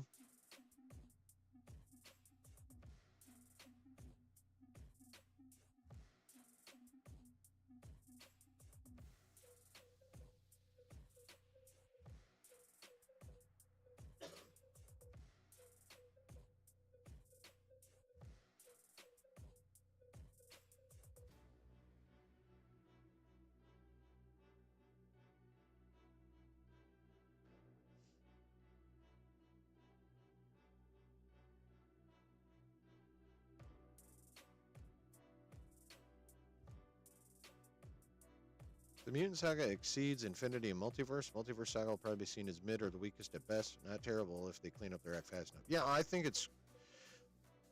Alright, so... I've noticed in some movie trilogies... Does Chillin have a shot left? Yes, I does.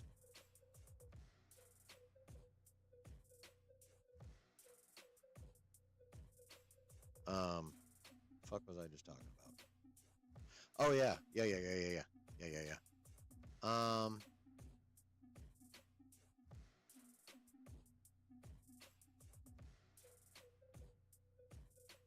Oh, that's from Super Troopers.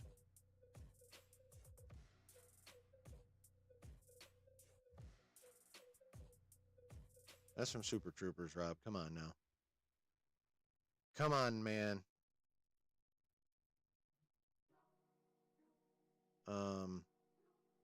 But yeah, this isn't like a hard and fast rule, but I've noticed in, you know, I'll just say more than one movie trilogy, the second one has been kind of the worst one.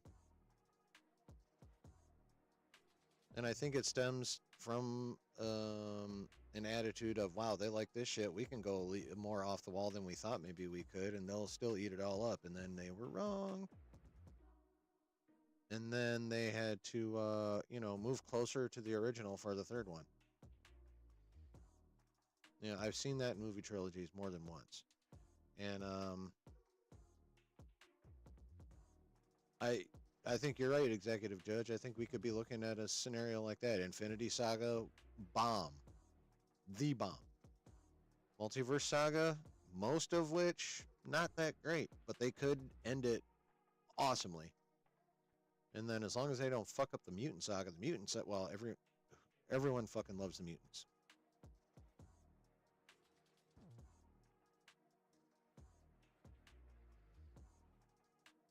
Empire Strikes Back is the outlier, yes. There's a couple others.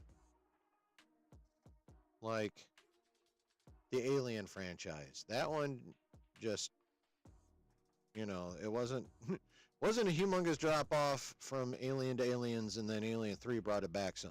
Actually, I should be going the other way. I'm still fucking it up. I don't know. Anyway, you know what the fuck I mean. Sequelitis. Yeah, that's a good way of putting it, Noah. So yeah, it's Sonic 2. That's an exception. Yeah, the from what I'm understanding, the Sonic movies just keep going, you know, up. But you know,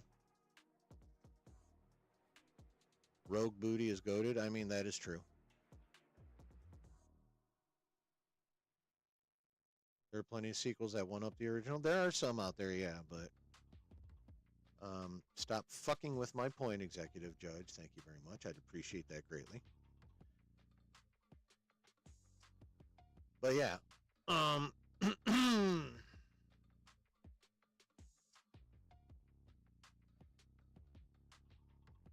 T2 isn't. No, T2 is definitely another outlier.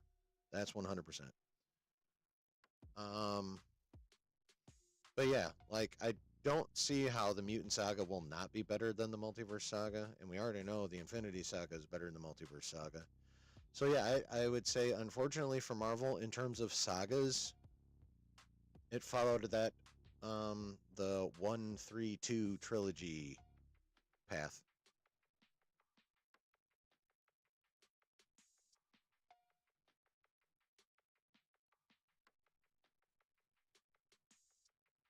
There are far more Back to the Future 2s than Empire Strikes Backs. Yes.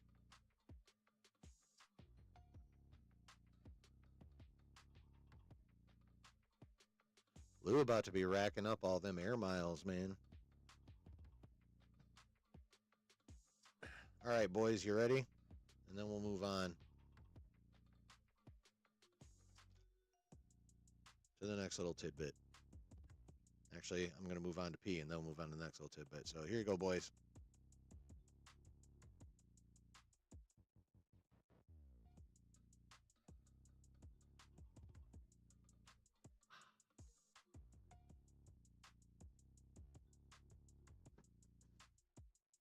So, yeah, I mean that's a good thing to bring up.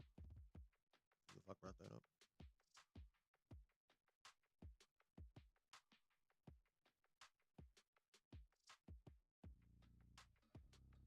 Oh, Executive Judge. Yeah, that was a good thing to bring up. I like that. That was a fun little I got pee in the bottle. Well, I don't have to go very far anyway, so. And I need more Diet Coke. So I'll be back in a little bit, and then we shall continue discussing all these little tidbits. Nothing humongous, but just a bunch of fun stuff. See you in a wee.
And we're back.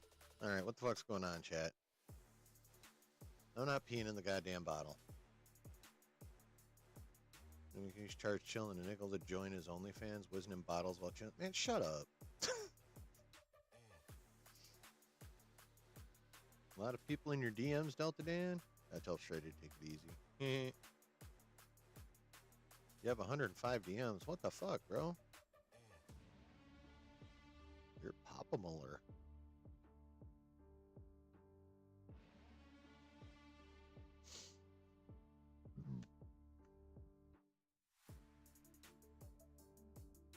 All right. So we go back to fun little quotes. And the Russos actually had something to say about Sam Wilson Cap America here. Anthony Russo on Anthony Mackie's Captain America in Avengers Doomsday and Secret Wars. He represents a unique space in the Avengers spectrum, and that's the greatest thing. Sooner or later, the collective storytelling is going to be in that space he occupies.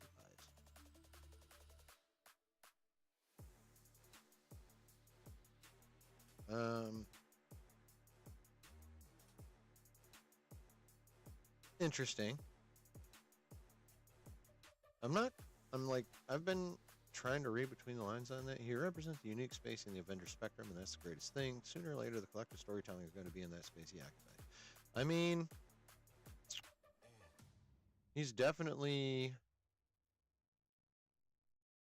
a very, very grounded hero, but that's the way he was written in the comics. Like, Sam Wilson Cap in the comics, from what I've learned from Rob's channel, is he was I mean, he wasn't even as like worldwide as Steve Rogers. Like, he was almost more in the vein of like a Spider-Man, but on a national scale. You know, he was almost like just a regular ass crime fighter.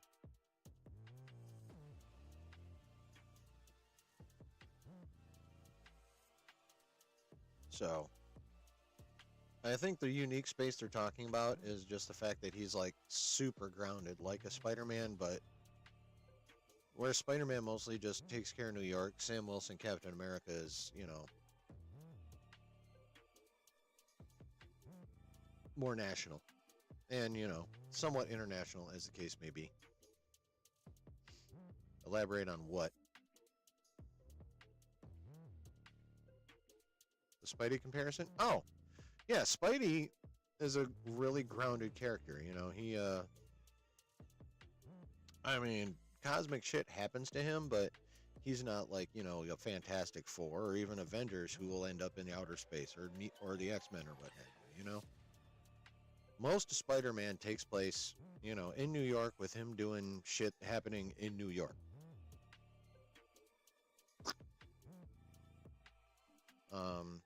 And Sam Wilson, Captain America in the comics is, you know, very grounded like that, but he just doesn't limit it to New York. You know, he'll take. But yeah, he's just Sam Wilson, Captain America is a much more grounded hero, even than Steve Rogers, Captain America.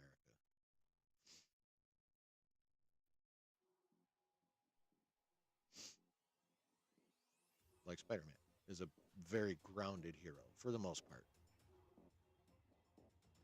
Obviously, there's exceptions for all the Marvel characters. Even the most grounded Marvel character, you know, they'll throw in the mix of some weird shit in like the big crossover events or whatever. But you know, on the whole,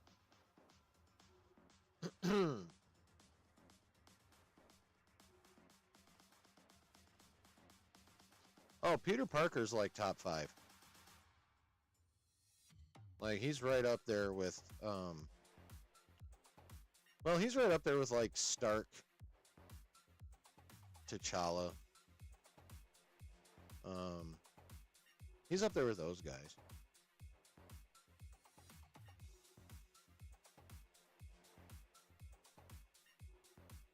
And he's up there with Stark and T'Challa. I don't think he's quite at Richard's Doom level, though. I'm not sure. But yeah, well, he's way up there. He's fucking smart.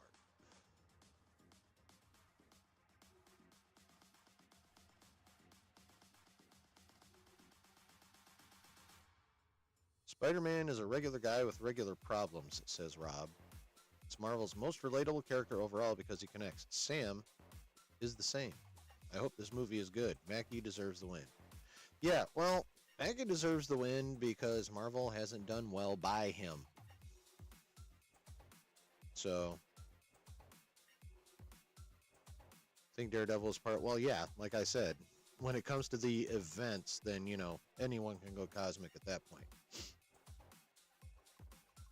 The massive, massive crossover events like that one, or Secret Wars, or Infinity Wars, or I don't know, others. Annihilation Wave. Although that was like 98% cosmic annihilation. But yeah. Yeah, no, it's not unprecedented. Not at all. But I'm just saying, overall, for the most part, they're grounded ass characters.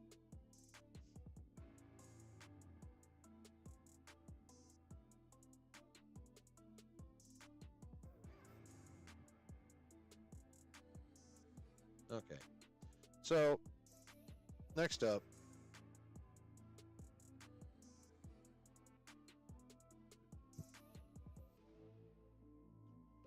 Another Anthony Mackie shared his brief review of Captain America Brave New World after watching the film. It's literally the best movie it can be. It stays in the lines of Marvel. It stays in the lines of Captain America. And it's fun.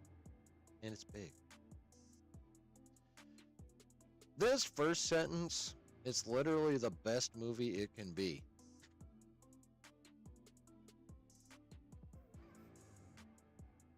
Okay. But does that mean it's good? Because the best movie it can still be shitty. It can still be bad. Bad or shitty might literally be the best it could be. So that's now I'm quite sure he probably doesn't mean it like that, but that's not the most ringing endorsement of your own movie.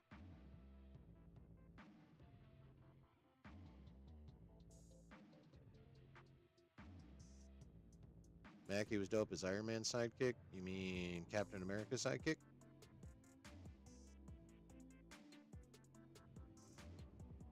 You're rooting for him, wouldn't put money on the movie. Yeah. Falcon Winter Soldier didn't sell me. No. That was that.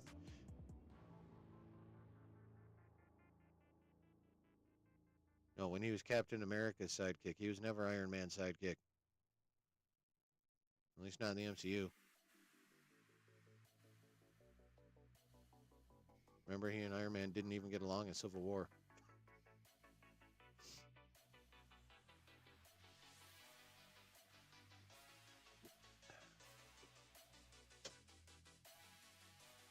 Brooke, stop being nice and let me fuck with them. Don't be a fun sucker.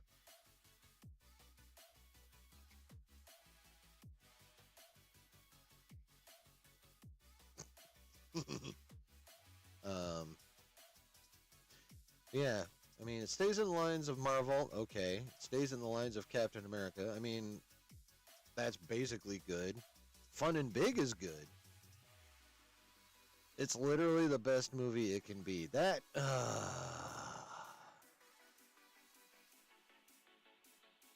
don't like that phrase. I don't like that phrase. It's not, you know what I meant, a-holes.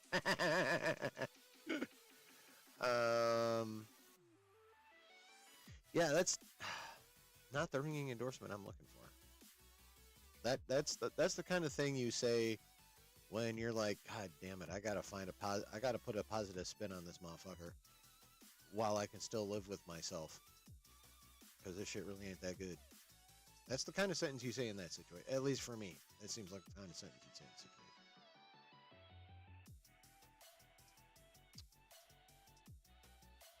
Looks like I think if Cat 4 is really good, it can make 750 best case. Yeah, worst case it will bomb, but to be honest, if it bombs, not the end of the world. 2 other M2 projects, that will crush it probably. Oh, it's not, yeah, there's no way in hell it's going to do anywhere near as good as Thunderbolts in F4. No way.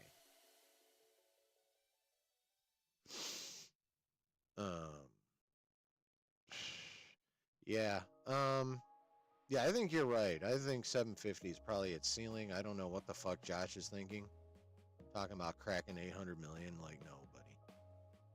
I mean, would it be dope if it did? Yes, definitely, but Josh is definitely doing that. Something is happening within 2 weeks, and I'm going to get super hyped about it thing.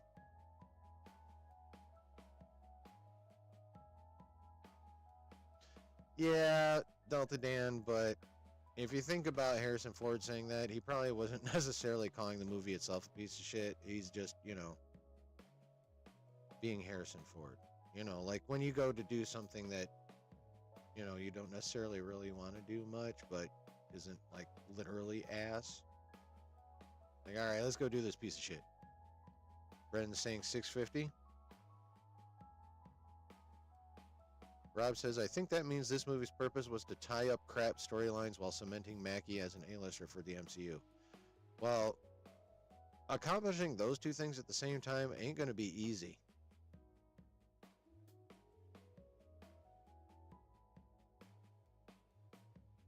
I'll tell you that right now.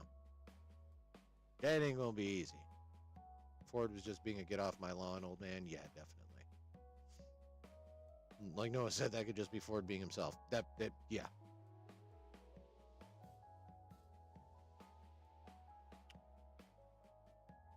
The Captain America movie will potentially be better than Thunderbolts money-wise if the movie is decent at best.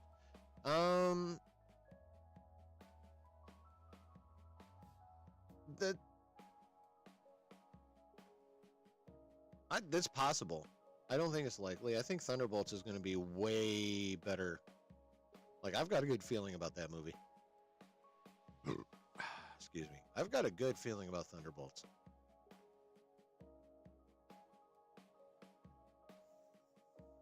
And I didn't used to.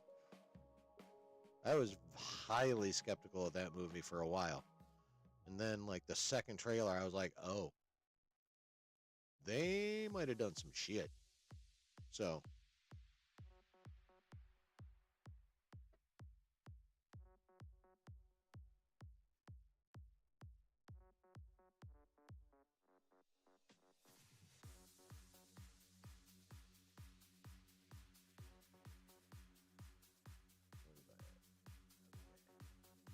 yeah. So, but we'll see.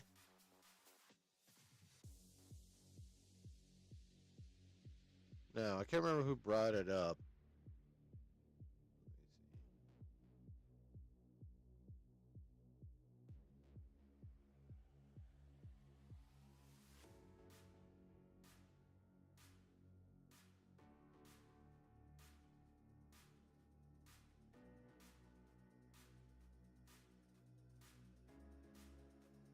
Anyway, I can't remember. I can't find it. What's up, Travis? How you doing, bro? But something that brought up earlier, something about Red Hulk and, current whatevers. And I love this quote from Anthony Mackie. Oh, yeah, here we go. Anthony Mackie responds to online comparisons between Captain America, Brave New World's Red Hulk, and Donald Trump. All right. I think we can tell that the Direct magazine or whatever, I think with whatever whoever posted this from the Direct, we can tell their political leanings. I'm sorry, this is hilarious. Fuck y'all. But I love what Mackie says here, though. He says, "Let's just go to the movies and chill the fuck out. We could have made this motherfucker yellow, and it would have been a problem. And you know what? He ain't fucking wrong." That is an excellent quote. Why don't we just go to the movies and chill the fuck out?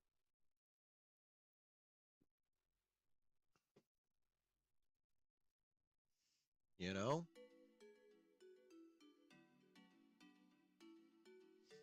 Rob says, I really hope Thunderbolts is as good as Suicide Squad should have been. I get Grounded Guardians vibes. Yeah.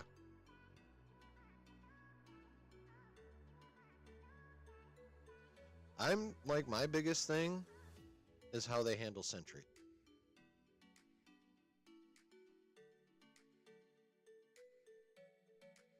Travis says, if someone dies in Thunderbolts, who do you think it'll be? I feel like Red Guardian and John Walker would be the ones to go, assuming they don't play it safe. Yeah, I feel like those are the two high... actually,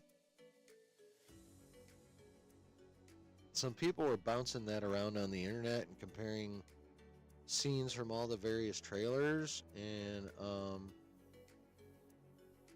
lot of people think Taskmaster is toast.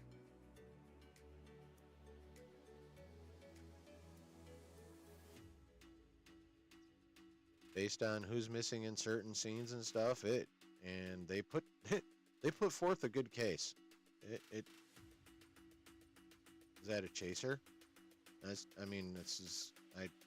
If you want to call it a chaser, I'm just calling it my can of pop that I would be drinking regardless. You got people boycotting. Yeah, don't get me started on those fucking snowflakes. Snowflake's gonna snowflake. That's all I'm gonna say about that, Noah. Snowflake's gonna snowflake. But yeah, their scene detecting led them to believe that Taskmaster is fucked.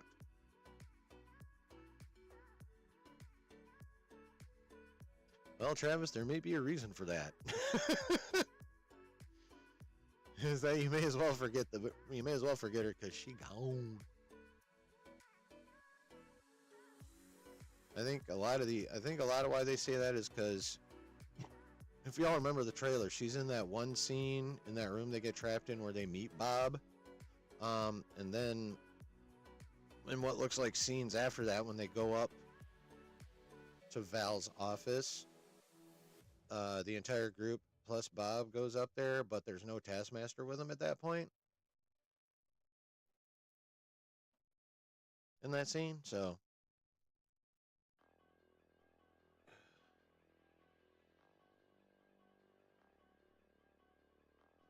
tain't looking good for the Taskmaster. But who knows? Who knows what the final cut will be? I mean, just because she wasn't in the office doesn't mean she's dead. She could have been, somewhere else in the building doing Taskmaster shit. You never know. You never know.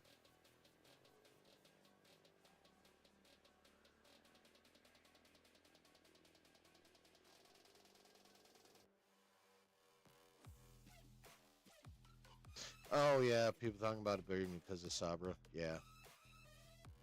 Well, she's not even Sabra anymore. She's not Sabra. She's not from the Mossad.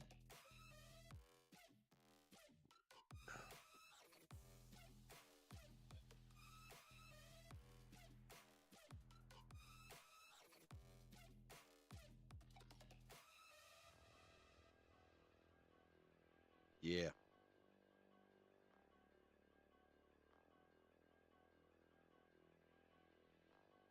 Yes, I did say taint. In this case, it's an abbreviation rather than that spot between, your front parts and your back parts.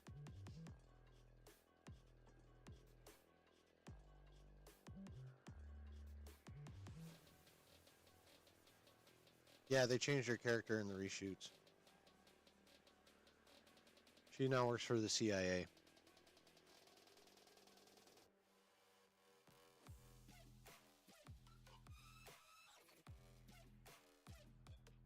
Of course, the people that wanted her boycotted because of Sabra still want it boycotted because she's still an Israeli actress.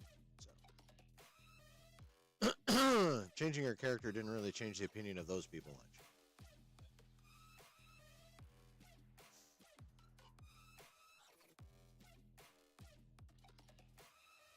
Is Val safe? No, I don't think she's very safe. So, another drink, yay or nay? Well, my bottle empty. Y'all can do what you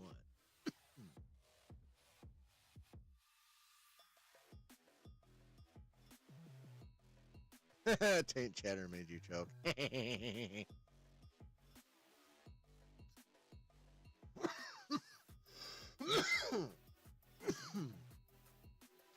So, I mean, I'm looking forward to the movie, honestly. Like Cap 4. I'm looking forward to it. I'm not like, fuck, I can't wait for the. Are these 2 weeks up yet? I'm not like that. Like, I was like that for Deadpool and Wolverine. I'm nowhere near like that for this movie, but I am looking forward to seeing the movie. Executive Judge says, I want Val to be a regular recurring villain in the MCU like Zemo and Kingpin are right now. Julia Louis-Dreyfus is too much of a treasure to lose too soon.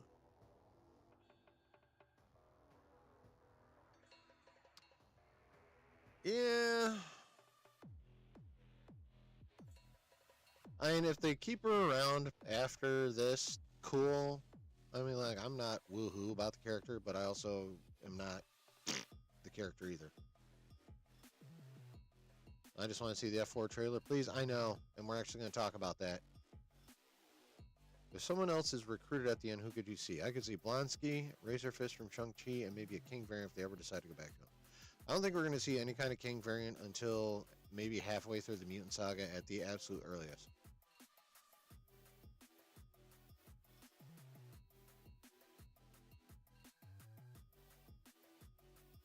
Talking about a movie where the POTUS turns into a raging red monster. Right, but I mean, POTUS was still going to be turning into a raging red monster if Harris won. So, in the movie, Zemo was my favorite part of Civil War, especially the scenes where he used the trigger words to control Bucky. Zemo's cool. Get Kramer in the MCU. No, I'm good. Vulture or Shocker would fit well in the Thunderbolts.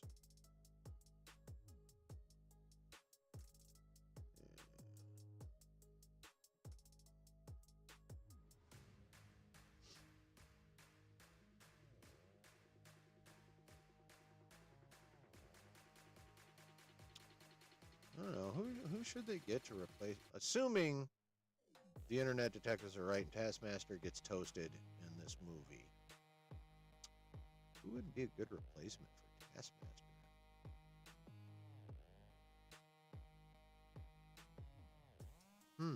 That's a good fucking question.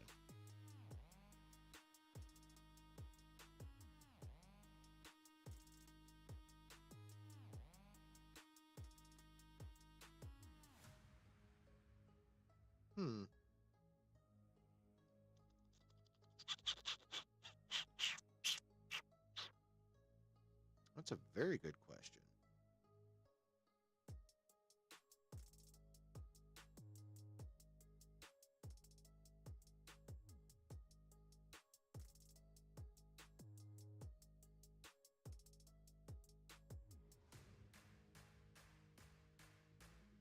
I don't know about Blonsky. Maybe Blonsky. Probably not Blonsky. Shang-Chi's sister would be cool. Or Echo.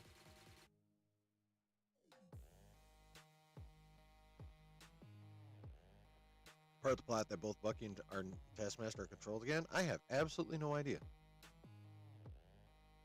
F4 releases the same week as Comic-Con. Same thing happened. Yep, exactly. Feige knows what he's fucking doing, bro. I know we're all like, where's our fucking Fantastic Four trailer? Like, what are you doing? But he's got 2 movies coming out before Fantastic Four. I mean, the part that is making us go, is the fact that Superman comes out 2 weeks before Fantastic Four. And in terms of marketing, we've got Zippo for Fantastic Four outside of, like, you know, various posters and a little bit of merch here and there and shit. And meanwhile, we got Superman fucking clips and trailers and shit all over the place. So,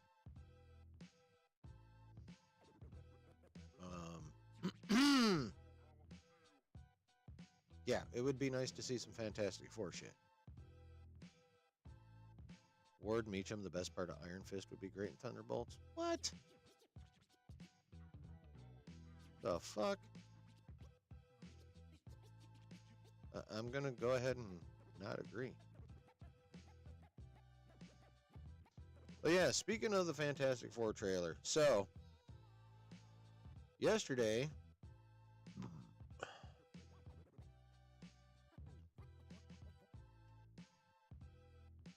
we got news that the first trailer for the Fantastic Four First Steps is expected to be released at approximately 8:40 a.m. Eastern Time on Tuesday. That was supposed to happen on Good Morning America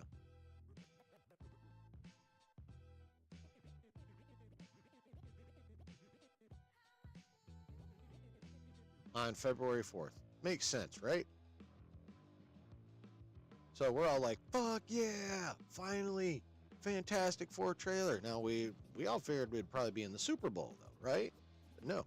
And is it not poetry that the Fantastic Four trailer would come out on February 4th? Is that not poetry? Is that not how things should be? So we got that. But later that day, Disney has now removed the listed first trailer debut for the Fantastic Four First Steps from Good Morning America's Tuesday schedule.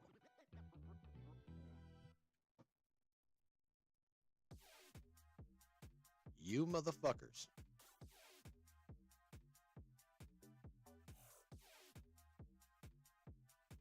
Now, I'm inclined to believe. One second.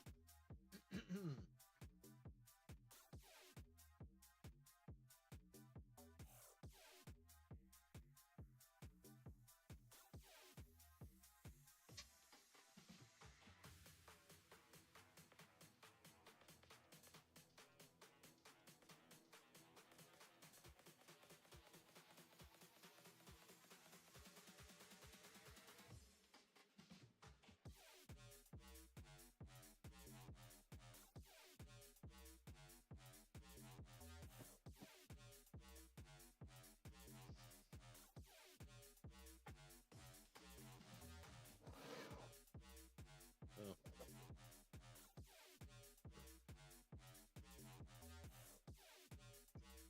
look what I found.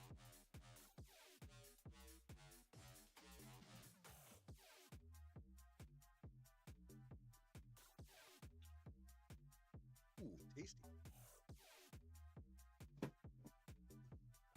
All right, so I personally am inclined to believe that this was all planned. That we're still getting to the trailer on Tuesday, February the 4th, because poetry. I think this was all planned. I think they meant for us to be able to see that, and I think they then pulled it to fuck with us. And that we are still going to get the trailer on Tuesday. Now, obviously, I could be very wrong, and they were like, God damn it. We tried, our plans got fucked. And so maybe you're right, executive judge. Maybe they're like, God frick. And then now they're going to put it in the Super Bowl instead. I don't know. I think they're ramping up the marketing for everything. I think they know where they're at.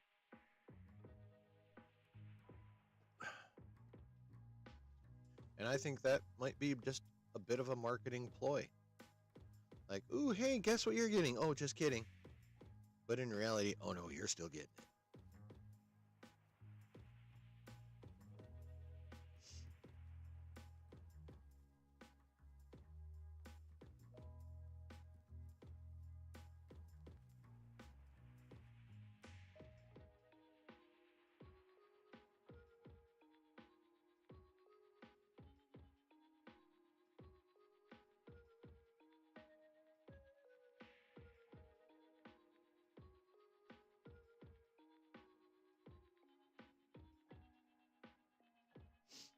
Yeah.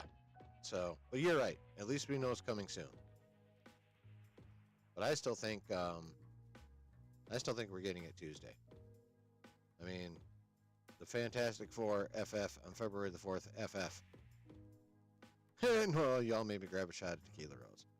I mean, Tequila Rose is delicious, but it's also not that potent. So, like Cumber Biatch playing with our emotions, exactly.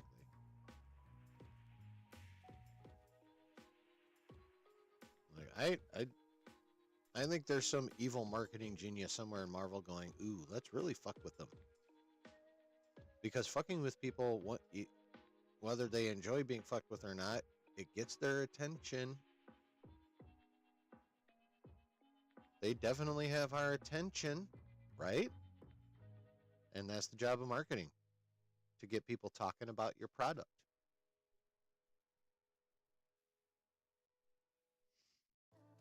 And by God, we're talking about their fucking product now, aren't we? I mean, not that we wouldn't be here, but still. We're talking about their fucking product.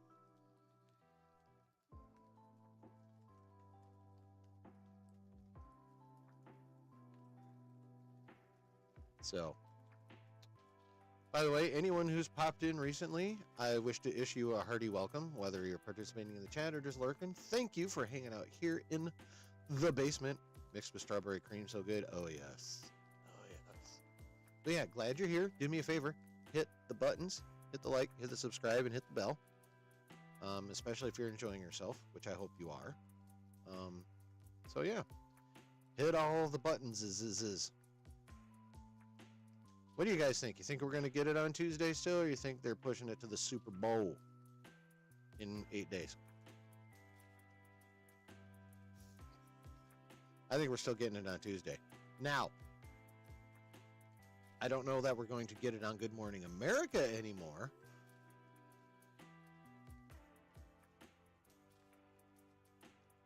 Necessarily, but I still think we're going to get it Tuesday. Been a great stream? Cool. Oh, we ain't done yet. But thank you, no, appreciate that. So, yeah,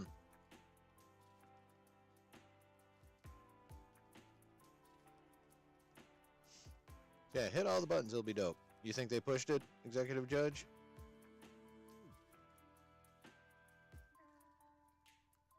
Hoping to get it tonight. I mean, that would be fucking awesome. I am ready for a Fantastic Four trailer for sure.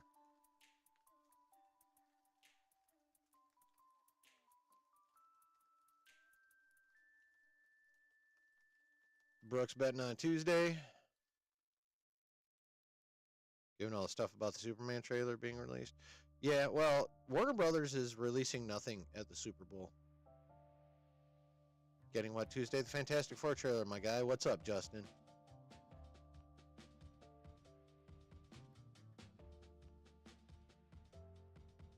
We'll be talking about the Fantastic Four trailer. Yesterday, a report came out that we were going to get it Tuesday morning on Good Morning America. And then a few hours later, the Fantastic Four trailer got deleted from the lineup on Tuesday's Good Morning America.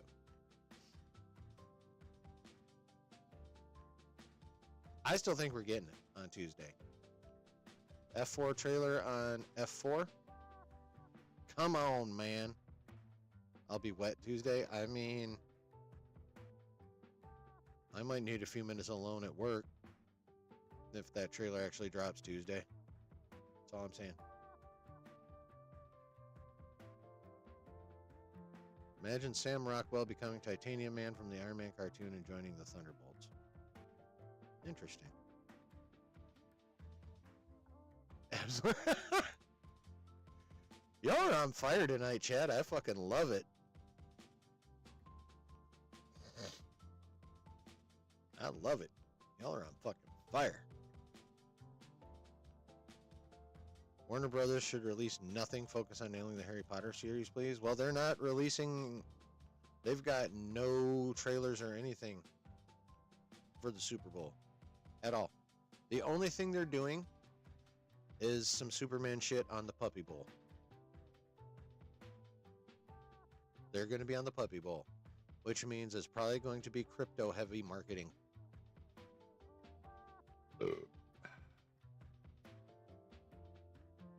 Now think about it, Noah. You know what I'm like. How could people not? How could anyone that hangs out here not be crazy? And you've seen me and Justin's chat and shit, Josh's chat. You got to be a bit crazy to want to hang out with me. You know? And if not want to be a bit crazy, got to be able to tolerate some crazy. you know?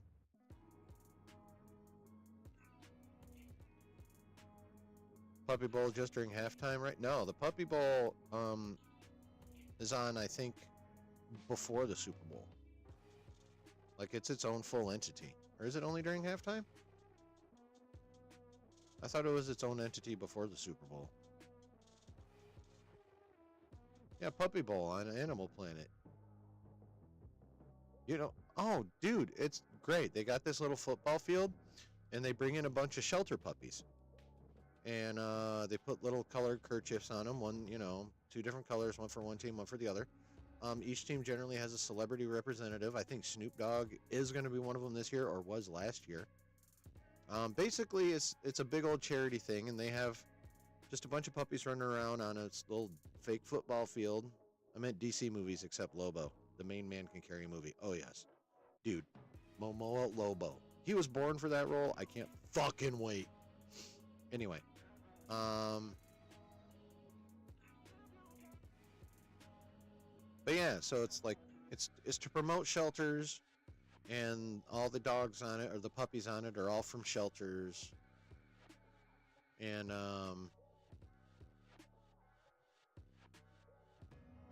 you know it's charity for shelters, and it's super cute. Puppies run around, pick up random toys, and you know hopefully they run the right direction and score. Occasionally they start fighting over the toys, and it's super cute. So yeah, I'm the puppy. If you're any kind of dog person, you should check out the Puppy Bowl. It's fucking adorable. My gird. But but yeah, that is where James Gunn is choosing to do his Superman promotion. Super Bowl weekend is on the Puppy Bowl. Now, given the fact that he has crypto in there, and given the fact that crypto was inspired by his own shelter rescue, I'm kind of not surprised. And also, Warner Brothers is broke as fuck, so I'm also not surprised that they're not spending Super Bowl ad money.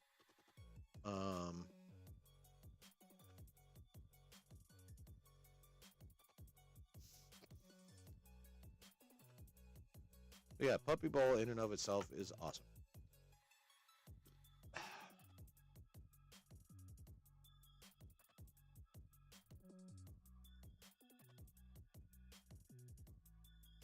So random, but what if Frank Grillo's crossbones is still alive and is instead of being burned, made his face an actual skull? No, he's dead. How come you're thinking of cryptocurrency, not Crypto the dog? Puppy Bowl is the perfect non-pretentious charity event. Yeah. Focus on the cute. Yes, exactly. Yeah, no. Puppy Bowl is adorable. If you're any kind of dog and or pet, just pet person in general, Puppy Bowl is pretty good.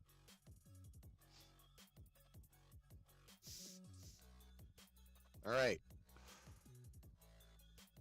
Well, at least pants on, Lou. I mean, if you're feeling frisky, you could go shirtless.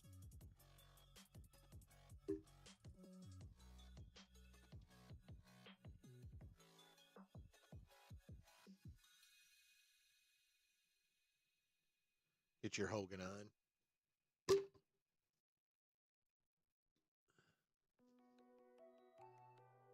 When people would say Ratchet, I would just think of the Transformer.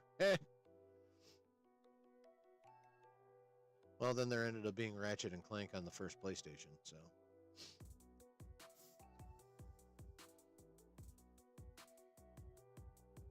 They should bring Earthworm Jim back for the PS5.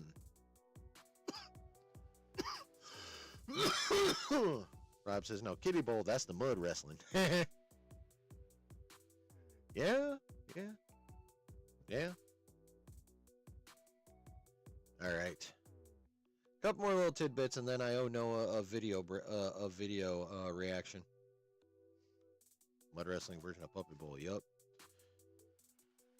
So according to Daniel RPK, the Russo brothers have reportedly signed a new deal with Marvel Studios to lead several projects, including the upcoming X-Men movie. Now, other people say it as phrased it as oversee. Oversee again in that one. Who cares about that? So,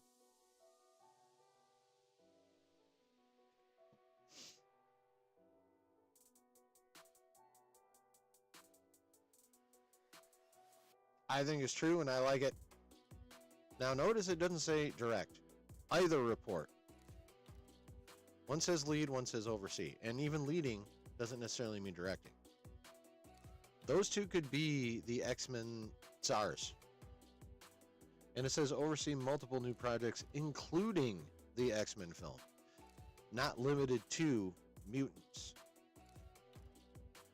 For all we know, they could be overseeing Doc Strange 3. Whether that comes in before or after Secret Wars. Shang-Chi 2. AVX. You know? Now, technically, from RPK, so this is a rumor.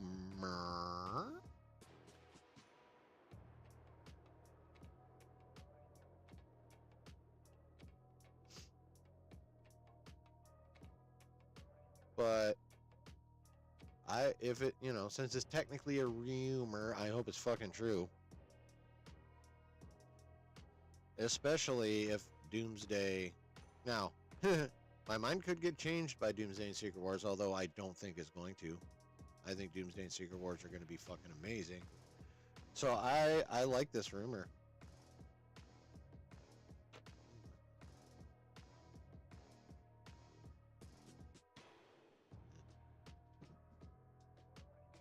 Give me 1 second. Let's see if I can find anything more.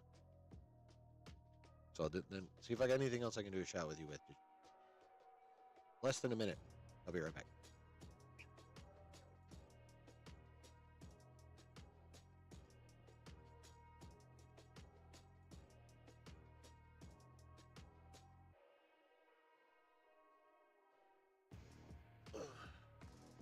Not 5 minutes, motherfucker. I said less than a minute.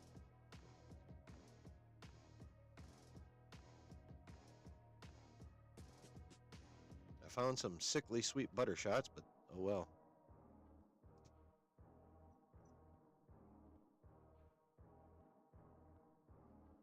So, give me another 2 seconds. I gotta fix one more thing. I hate these goddamn... This part. I gotta pop this part. I'll be right back. Wait. Never mind, I'm done. Came off way easier than I thought.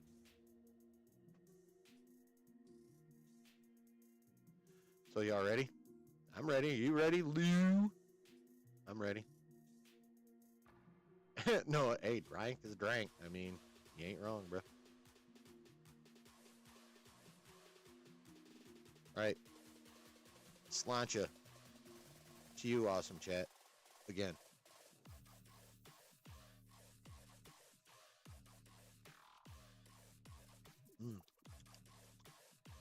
I love butterscotch.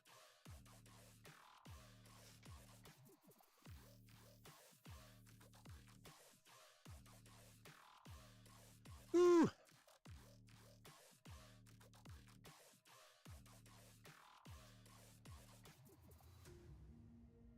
So, frankly, I hope it's true, and if it's actually true, I'm fucking stoked. Give me Russo's. I mean, a lot of the... Let's be honest. Let's be real. Okay? Everything into account. The shit they've done outside of Marvel has not been well received. And that is a legitimate thing to bring up. But it is also legitimate to say everything that they've done to this that we've seen, i.e. the second two Captain America movies in Infinity War and Endgame, buttershots, Delta Dan, buttershots. Everything they've done in Marvel has been fucking magnificent, epic, and awesome. So, while it is fair to bring up their outside Marvel career, we're still talking about them being in Marvel. And them in Marvel is awesome. Their record in Marvel is spotless. And frankly, that's all I care about. If they're staying in Marvel, all I care about is their Marvel record. So yeah, let them hang out into the X-Men saga. Let them oversee a chunk of story. Fuck yeah. Especially if there's they managed to keep McFeely hanging around as well. Never seen Buttershots before? It must be an East Coast thing. Well, I live in the Midwest. I live in Michigan. Brooks says, I'm still hoping Doomsday can make over 1.6 to 2 billion. Secret Wars can make 2.5 billion plus, but not betting on it. But I think if anyone can do it, it's the Russos. Oh, so you're basically you want them to repeat Infinity War and Endgame money.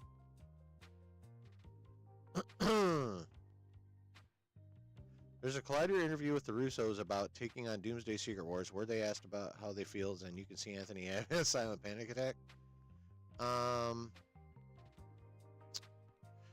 Yeah. There's another, I don't know if it was the same interview, but there's another interview. We talked about it a bit ago. Where they were talking about they'd called up McFeely and were like, bruh, you want to do Secret Wars? And he was like, fuck no, I don't. And then he called him back the next morning and was like, okay, I thought of this story.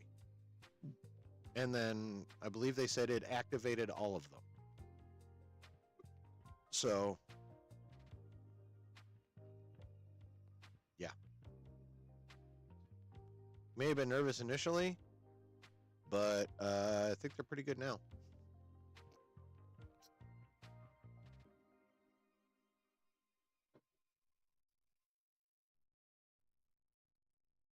They have Buttershots on the West Coast. Nice.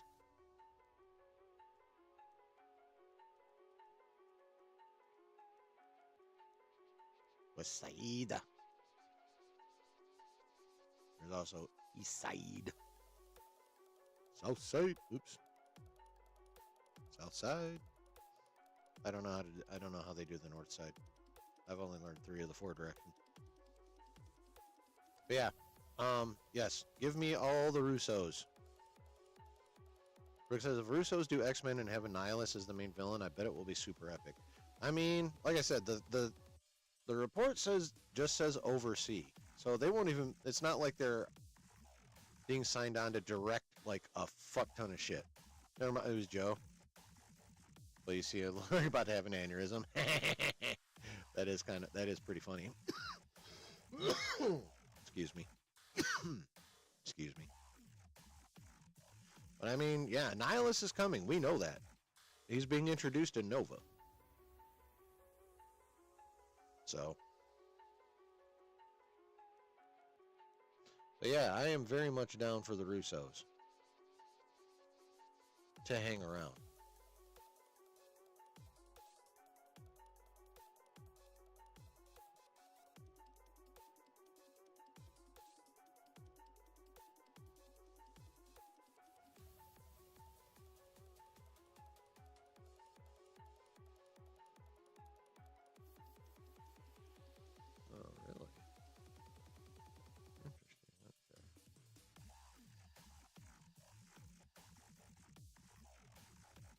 Couple more things to talk about, and then we'll get into that video I promised Noah I was going to get into on Wednesday and fucking forgot about. Sorry, Noah.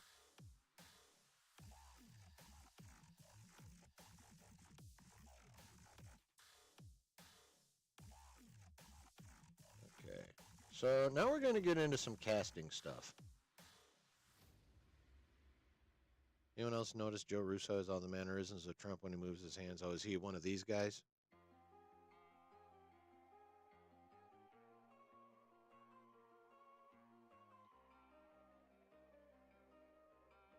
All right, time to get into some casting stuff. We will begin with a complete non-surprise. Kelsey Grammer will reprise his role according to my time. Kelsey Grammer will reprise his role as Beast in Doomsday and Secret Wars. My response.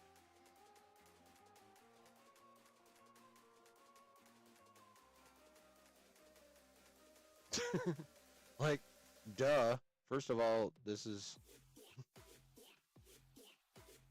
redonk. Like, he was in the post-credit in the Marvels. Of course he's going to be in fucking Doomsday and Secret Wars. Well, should have been at least one of them. But I'm not, definitely would have going to be in Secret Wars. Like, there's no way he wasn't going to be in Secret Wars.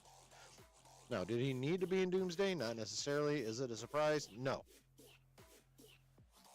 This is not shocking news at all. And my time advertised this as a crazy scoop. Like, what? My thoughts on him, it's crazy. If this is, I'm going to toot my own horn here. If this is the crazy Marvel scoop promised earlier, Shine needs to look up the definition of crazy. There is zero shock value. I mean, do you guys agree? No shock here at all? Him not being in the movies would be shocking. What do you guys think? Oh, thanks. No, I appreciate that. My wife is Italian. Her hands don't stop moving when she talks. Yeah, I'm surprised. Gesticulations, yes.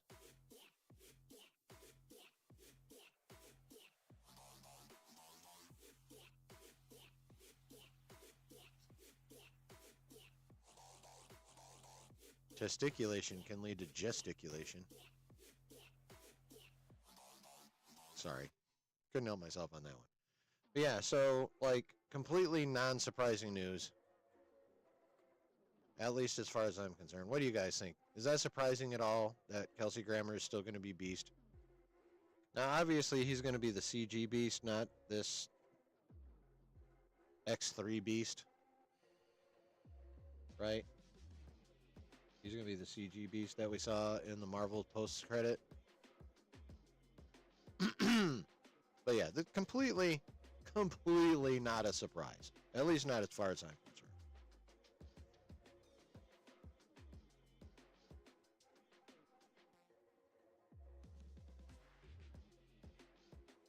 Oh, this is a fun one. Here's a fun little random one. You guys ready for this shit?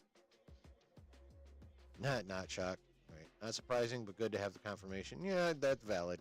Not at all. Not too surprised. You want to laugh at Sony for just a wee bit here? Kraven the Hunter has ended its box office run at $59 million worldwide. Not just domestic. Worldwide. 59 million. Worldwide. Worldwide. Globally. It didn't even make $60 million. Globally. Travis says, Kelsey Grammer being in the Marvels seemed like a good indicator it's going to be around for a while. Yeah. Now, if we saw him again and he was green and played by Corey Feldman, then I'd be surprised. That would be a surprise. Dude, Kraven did way worse than Madam Web. What was Madam Web's box office? Let me check that real quick.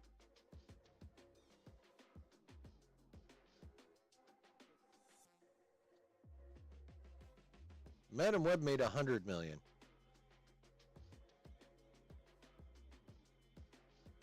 Madam Web made $100 million. Kraven made $59 million.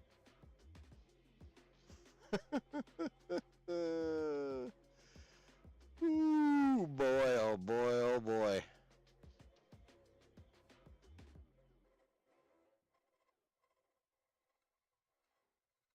Boy, oh boy, oh boy. Here we go. Now we got a couple bits of cast and rumors here. And then we'll move on to Noah's request. So, casting rumor.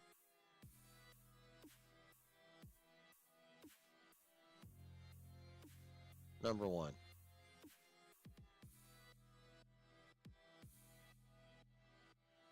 Oh, you got your computer fixed, Justin? It's so smooth. Oh, dog. I cannot wait for your first stream.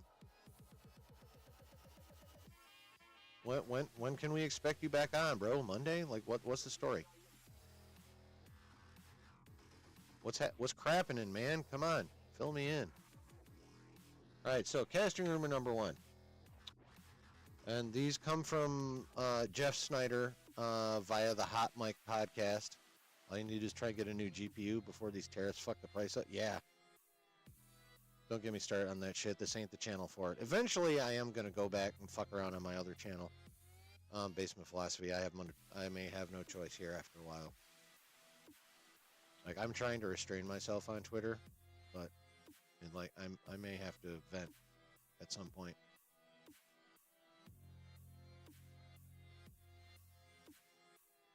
But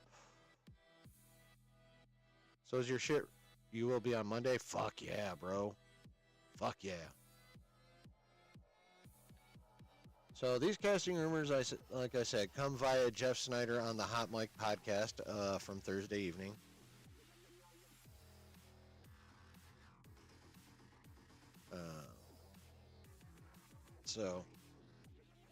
Rumor number 1, Brendan Sklenar is reportedly on the short list to play Nova. I don't find this to be the most flattering picture, so what I'm going to do is I'm going to see if I can find a picture that actually remotely resembles Richard Rider and then see what we get.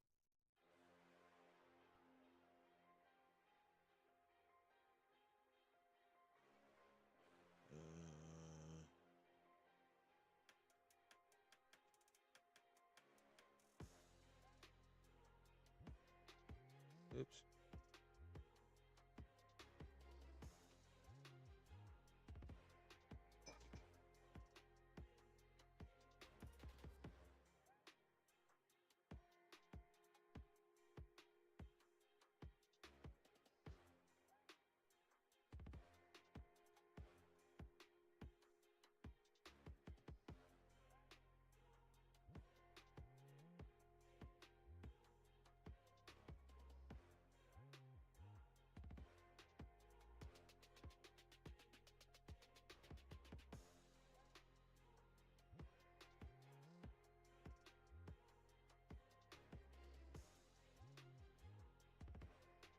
Okay. Alright. So let's try this. Grinding Rivals made it to B1. Nice. I think. What's B1? Isn't it like... Oh, is that bronze? Okay.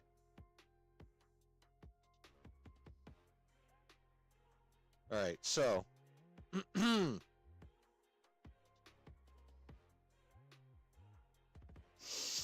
This is Brandon Sklenar now with all that fucking hair on his face. Okay? For Richard Rider. And this is... Oops, rewind. This is how I found a picture of helmetless Richard Rider from the comics. Mr. Sklenar, drawn Richard Rider. Close enough for me. Now, what has Mr. Sklenar been in?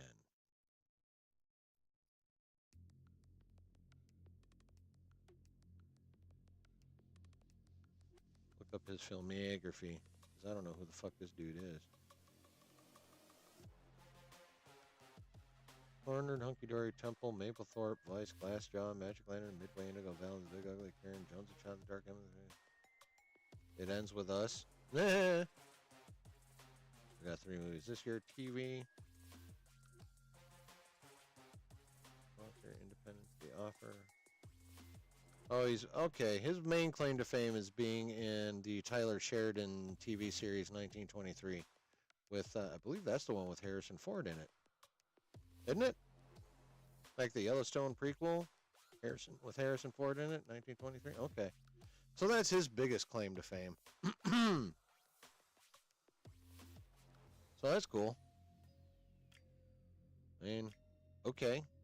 I haven't seen the shows, but, like, those shows are pretty widely appreciated. Like, Taylor Sheridan, the Sheridan universe, I guess, for lack of a better term, or Yellowstone universe.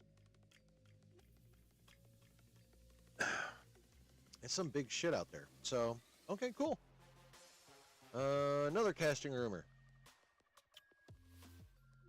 So, you remember how we've had Sadie Sink rumored to be on the short list for Jean Grey?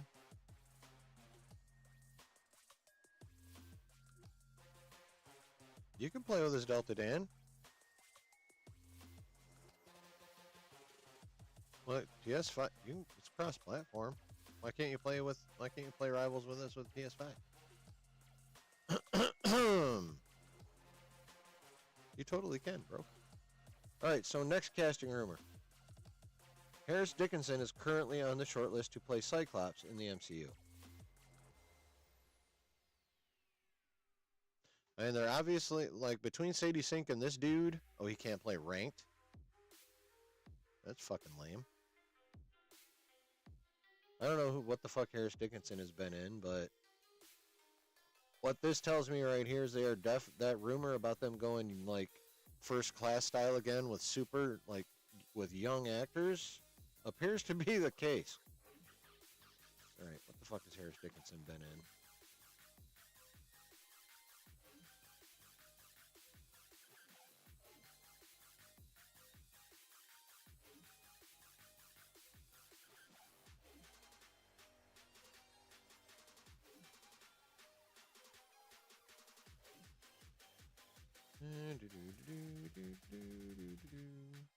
Okay, filmography, Beat Trash, Postcard from London. Is a Maleficent? King's Man, okay. Scrapper, Iron Claw. Oh, he's in the. Oh, he was one of the Von Erich brothers in the Iron Claw. Okay, that probably got him some notoriety. That movie was very well regarded. Dark Crystal. He was a voice. Okay, so his big thing is probably the Iron Claw. All right.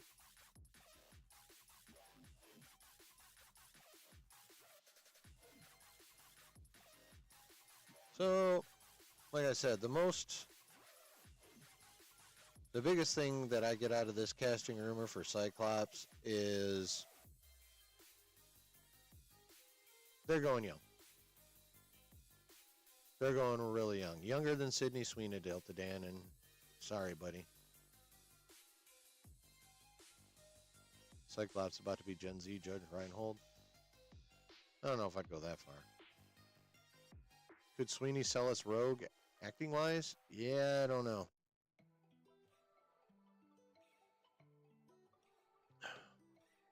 I don't know if she could pull off the voice. Like, when I think of Rogue's voice, I think animated X-Men 92 and 97 Rogue. With that little bit of gravel in it and stuff.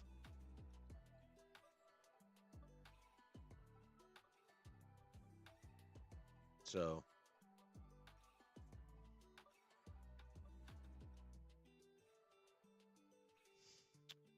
oh yes. One more little tidbit before we get into that movie. And this is a DC tidbit. And I even threw this one in the title, so I have to talk about it. The estate of Superman creator Joseph Schuster has filed a lawsuit against Warner Brothers in DC.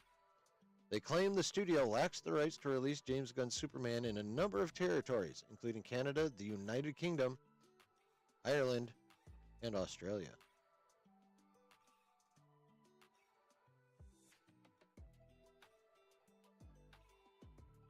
So according to Deadline, Schuster died in 92 and Siegel in 1996, co-creators of Superman. By operation of law, Schuster's foreign copyrights automatically reverted to his estate in 2017 in most of these territories and in 2021 in Canada. This must be a statement from his lawyers. Yet defendants continue to exploit Superman across these jurisdictions without the Schuster estate's authorization, including in motion pictures, television series, and merchandise, in direct contravention of these countries' copyright laws, which require the consent of all joint copyright owners to do so. Now, others in the comments on this post here alluded to the fact that the Schuster family has tried to sue Warner Brothers in DC before and failed. Felicia Hardy's Black Cat.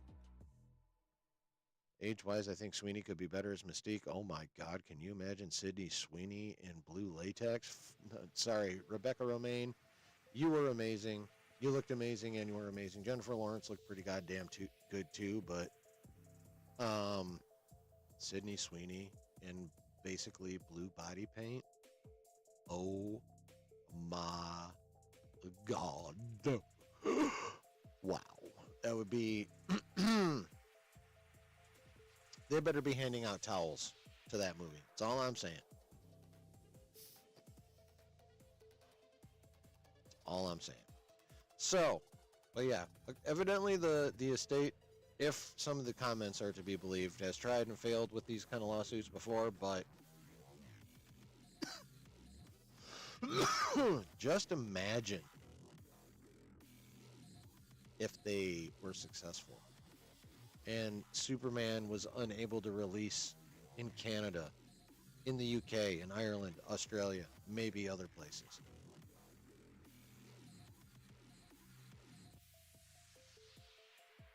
As I said when I quote tweeted this, if successful, this movie's box office is fucked hard. Complimentary lotion before the movie? Exactly, bro. Ooh, Emma Frost would be good too. Yes, Emma Frost. Good. Yes, Brennan. Yes, Brennan. Yes. Good choice with Emma Frost. But yeah, can you guys imagine if the Schuster estate won that lawsuit, or at least had enough of a claim for a judge to prevent DC from releasing this Superman in Canada, Britain, Ireland, Australia, and possibly other places too? Holy shit. That would destroy that movie's box office. Fucking destroy it. It would have no chance at making $1 billion. Zero. Zip. Nada. I mean, any number of us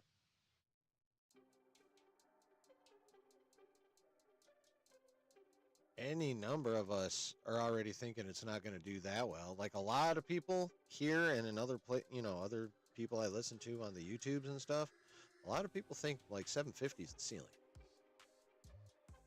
I mean, Josh doesn't. Josh is doing his I'm getting overly excited thing, calling 850 plus. I'm like, bro, I love you, man.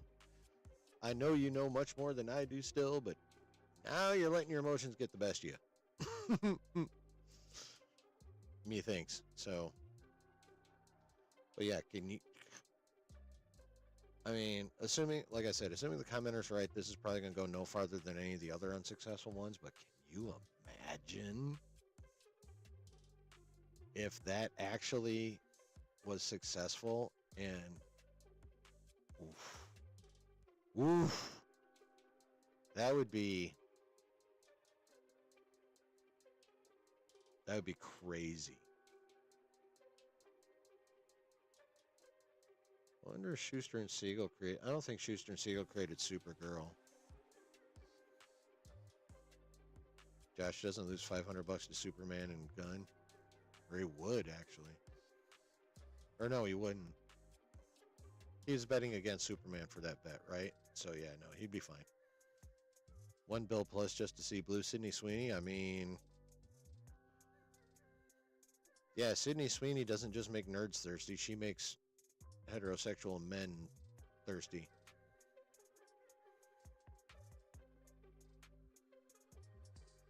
Basically, if you're into women, Sydney Sweeney makes you thirsty.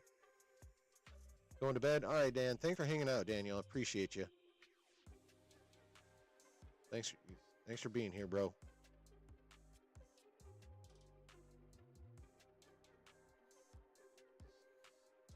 Nice. Thank you to the 2 people who subscribed. Appreciate you. Appreciate you a lot. But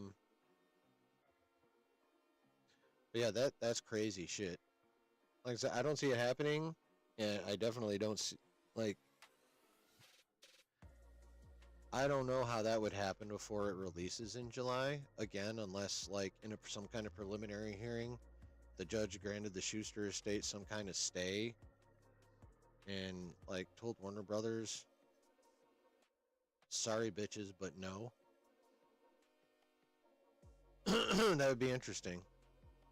That'd be very interesting.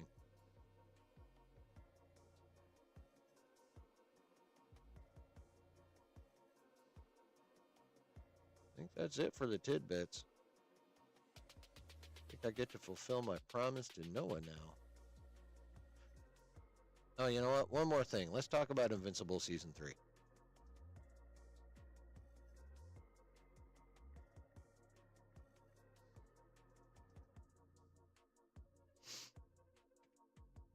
So, we want to do watch parties for Invincible Season 3, right, guys?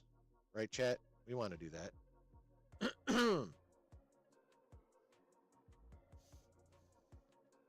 So, next Thursday, the 6th, is when it premieres, and they're dropping the first 3 fucking episodes. And we have the run times for the first 6. Here's the first 3. We're looking at 47 minutes, 47 minutes, 48 minutes. Now, that probably includes credits. So we're looking at like probably, 43, 44 minutes to 45 minutes. Maybe 40 minutes of screen time and 41 or 2 minutes of screen time. But, that's still, throw it all together, we're looking at 2 hours of shit we're going to be watching next week. And I'm totally down for it. They could get more cash if it releases before the stay and it slaps. Oh, yeah, definitely. But, I mean, I have a feeling the goal of the Schuster estate is for it not to, is to get a stay or whatever in before it premieres.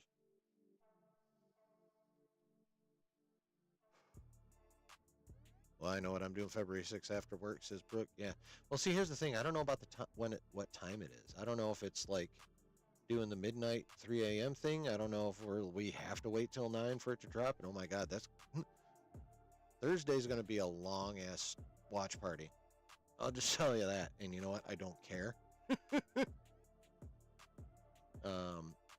I'm just happy we're getting decent episode lengths.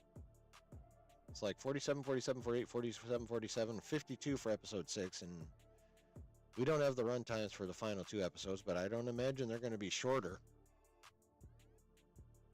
If anything, they might be longer. We're going to have some epic watch parties for this fucking show, y'all. I mean, I'm assuming y'all want a watch party for Invincible. I'm assuming. Did I say titbits? I wish. But yeah, I'm definitely. I want to have watch parties for it.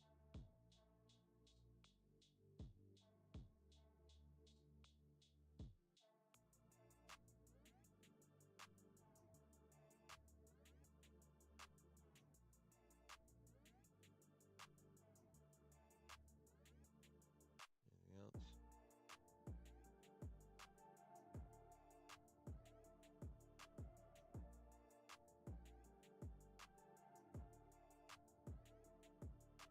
Oh yeah, I forgot about this. My time clapped back at Snyder, said Harris Dickinson is not being considered for the role of Cyclops.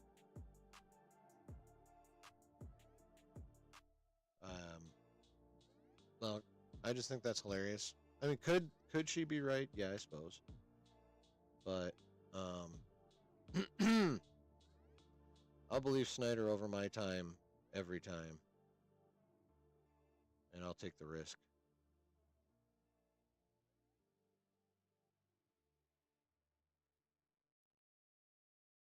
Anything else?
Won't be for the first week, but definitely after. Cool. How many episodes day one? 3. 3 episodes day one.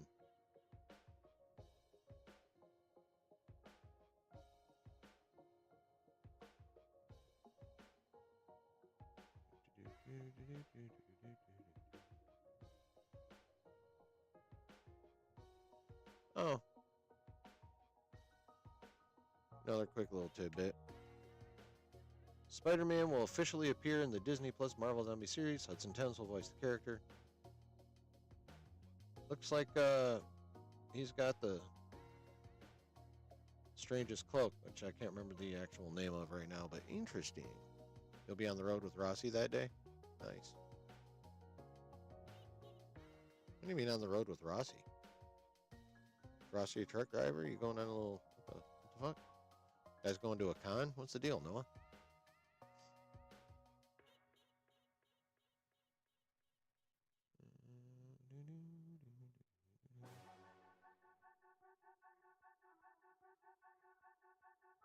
Is it?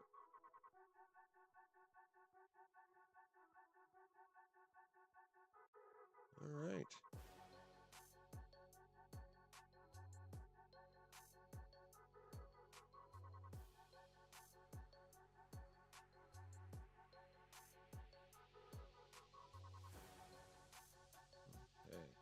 Okay. Cool.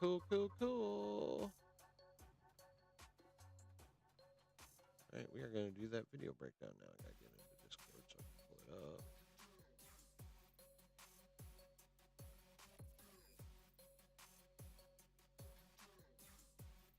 Going to MegaCon. Oh, nice.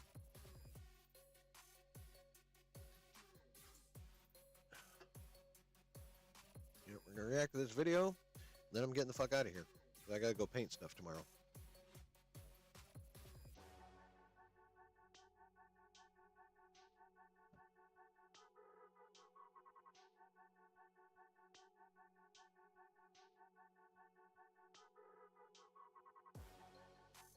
Ah, there it is.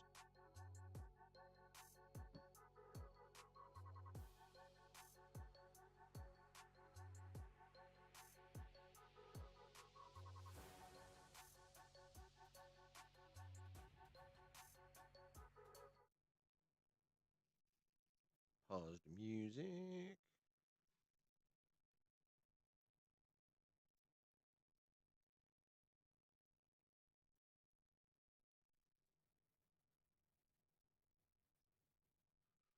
All good if you don't agree with the vid, but has a lot of good points I think you'll like. Well, I'm going to react to it as we go along.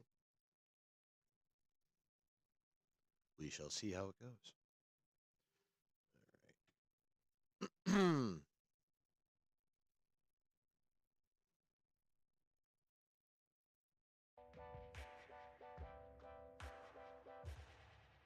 If there's 2 things to know about me, it's that I love Captain America and I am chronically online. I may not have seen the sun or touched grass in the last year, but at least I've been able to see the rampant misinformation against Brave New World take over in real time. Oh, wait, that's bad too. Man, the internet kind of sucks. There's been a ridiculous amount of misinformation out about this movie, and as a diehard Captain America fan, it makes me sick. People saying things like there have been nonstop reshoots, when in reality, it's all completely untrue. I don't blame anyone for believing these rumors. They spread like wildfire and are practically unavoidable. But the sad truth of it all is that these lies have clouded fans' vision of the film and given them a preconceived notion that it's going to be bad. It's frustrating to see, as this is a character I care deeply about who doesn't deserve this kind of narrative run against him. I've paid more attention to this movie than people I know in real life, so I'd consider myself an expert on this topic. On top of that, though, I've spent the last week researching how this all happened to set the record straight. Let's start with the elephant in the room and the biggest lie out there, the reshoots. It's the hardest one of these to disprove because it's rooted in reality to an extent. But to clear things up right off the bat, there were not multiple rounds of reshoots at all. It's become common knowledge that Brave New World was delayed from July of 2024 to February of 2025 to undergo some reshoots. The news came towards the end of 2023 as a result of the writers and actors strike. While they may have wrapped principal photography before the historic and very needed SAG-AFTRA strike began, it caused a seismic shift throughout Marvel's entire slate and directly impacted Brave New World's post-production schedule. And honestly, it was a blessing in disguise. 2023 was a bumpy year for Marvel, and it was a wake-up call for Disney that they needed to give the studio more time to breathe. There was a mandate in place to make as much as possible in as little time as possible, and the effects of that were really starting to show. Believe it or not, that's not a good business model. To fix this, Marvel's entire slate was pushed back as 2024 became a quieter year for the studio, as they could now take more time to perfect each project, starting with Captain America. Through feedback they were getting both internally and through test screenings, it became clear that the action in the film wasn't living up to the standards set by the Captain America franchise. Winter Soldier's fast-paced, hand-to-hand combat is still praised to this day as the MCU's best, while Civil War was a dazzling display of hero-on-hero violence. With this being the cinematic introduction of Sam Wilson's Captain America, if the movie doesn't at least meet the very high bar they set, it's gonna be a bad look.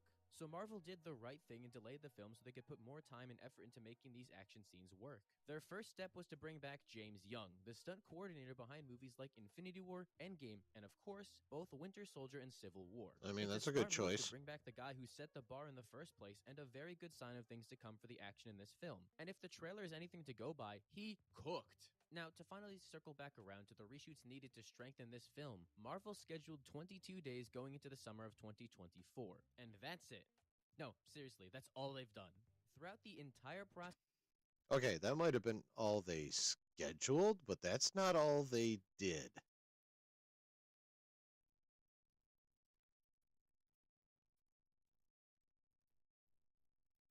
movies like Infinity War, Endgame, and of course, both Winter Soldier and Civil War. It's a smart move to bring back the guy who set the bar in the first place, and a very good sign of things to come for the action in this film. And if the trailer is anything to go by, he cooked. Now, to finally circle back around to the reshoots needed to strengthen this film, Marvel scheduled 22 days going into the summer of 2024. And Now, notice he said going into the summer. So that means, April, May, maybe even June. Except we know that Mackie, at the end of July, went right from Comic-Con to filming more footage, more reshoots in late July and early August. So what he's saying here, while he thinks while he thinks it's the truth, and people that are saying there weren't more reshoots, he's the one that's saying stuff that is patently and provably false. that's it. No, seriously, that's all they've done. Throughout the entire process of making this Wrong. film, there have only been 22 days of reshoots to rework the action scenes only in this film. This included the introduction of Giancarlo Esposito as Sidewinder in the film, as they cut the original Serpent Society sequences and replaced them with his character. It is so hard to say Serpent Society I've done so many takes of this, I'm going insane. So now you're probably left wondering how the narrative surrounding the film became multiple rounds of extensive reshoots, and that's exactly how I felt. I was completely confused trying to figure out how the exact opposite could become the consensus, so I did some digging. As it turns out, it all traces back to a rumor from the ever-unreliable Jeff Snyder. See, now, obviously, he didn't do anywhere near enough digging, because Snyder is one of, if literally not the best scooper out there, and not just for like nerdy shit, like everything. Like he's a Hollywood entertainment news insider, reporter, and scooper, and he's been doing this shit for 20 fucking years. So this dude is ignorant as fuck. How many views does this have? 39K.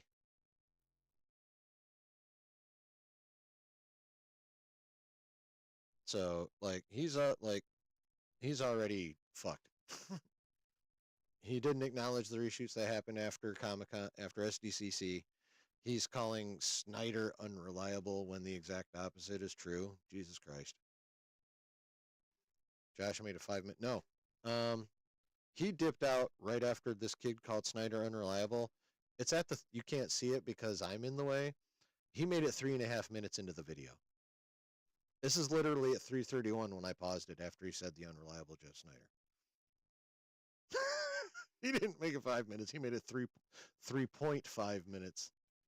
On the same day Brave New World was delayed, he reported that the film would be getting extensive reshoots after negative test scores and that 3 major sequences will be cut, with reshoots happening from January to May, which is insane looking back because it couldn't be further from the truth. But at the time, nobody had any reason to doubt this because back then he had a pretty solid track record, and with how timely his report came, surely it had to mean something, right?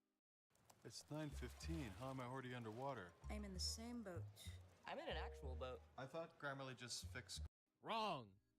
Just do yourself a favor and look the other way whenever he's reporting something. He gets a few things right here and there, but even a broken clock is right twice a day. And in this case, he's done a lot of damage to Brave New World's reputation. The reason this rumor stuck, though, is because we didn't learn the truth for months. Keep in mind, Snyder's report came out in November. It wasn't until May 31st of the next year that the Hollywood Reporter put out an article to set the record straight on the day the reshoots began. So not only do we finally find out the truth, but it happens on the very last day of May, which was when Snyder reported that the reshoots would end. He completely got the date and the time frame wrong, but this lie had already been ingrained into everybody's heads. They directly called out the incorrect reporting of multiple reshoots and made it clear that there will only be 22 days and they won't even be very extensive. The article reads, and I quote, "Despite reports of multiple reshoots on the movie, so far, this is the only one. It does not appear to be as extensive as the reshoots that faced Doctor Strange in the Multiverse of Madness, nor the expensive and extensive reshoots endured by the Marvels." To put that into perspective for you, Multiverse of Madness went through 6 weeks of significant reshoots. Avengers Endgame had over 1 month of reshoots and was reshooting in January, just 4 months before the film's release, as they tried to streamline the narrative. And we like that movie. Brave New World's 22 days is nothing compared to that, and pretty par for the course when it comes to the MCU. But unfortunately, the damage had already been done. People had 6 months to believe that the extensive 5 months of reshoots was the truth, and it's hard to break through that kind of lie. No matter how many reports we've gotten about the film's production going well, people already believe that they had this wide window to remake an entire movie. And once something is out there in the world and becomes public knowledge, it's damn near impossible to shake the foundation built in people's heads. Sure, you can report on the new information all you want, but making people believe it is a whole other story, let alone the fact that so many people probably didn't see this new report as it flew way under the radar. This narrative became so common that Anthony Mackie had to address it in a recent interview. And that man is never serious. That's how you know this is a big deal. He went on the record to state that it wasn't retooled at all. Every Marvel movie I've done has done reshoots, so it's not retooling or remaking. You basically get the movie and the story you want, you edit it together, then go back and shoot a few more scenes. Because Marvel actors are the most honest bunch. Jesus Christ, this dude is naive as fuck. Do you know how bad online misinformation has to get for the star of the movie to directly address it on the press tour? I'm very glad he did too, because more people need to see that all this reshoot talk boils down to is 22 days just to make the action of the film better. And if you're up to date with the news, you're probably waiting for me to talk about the reshoots that happened a few months ago in November of last year. And I'm here to tell you, those never happened either.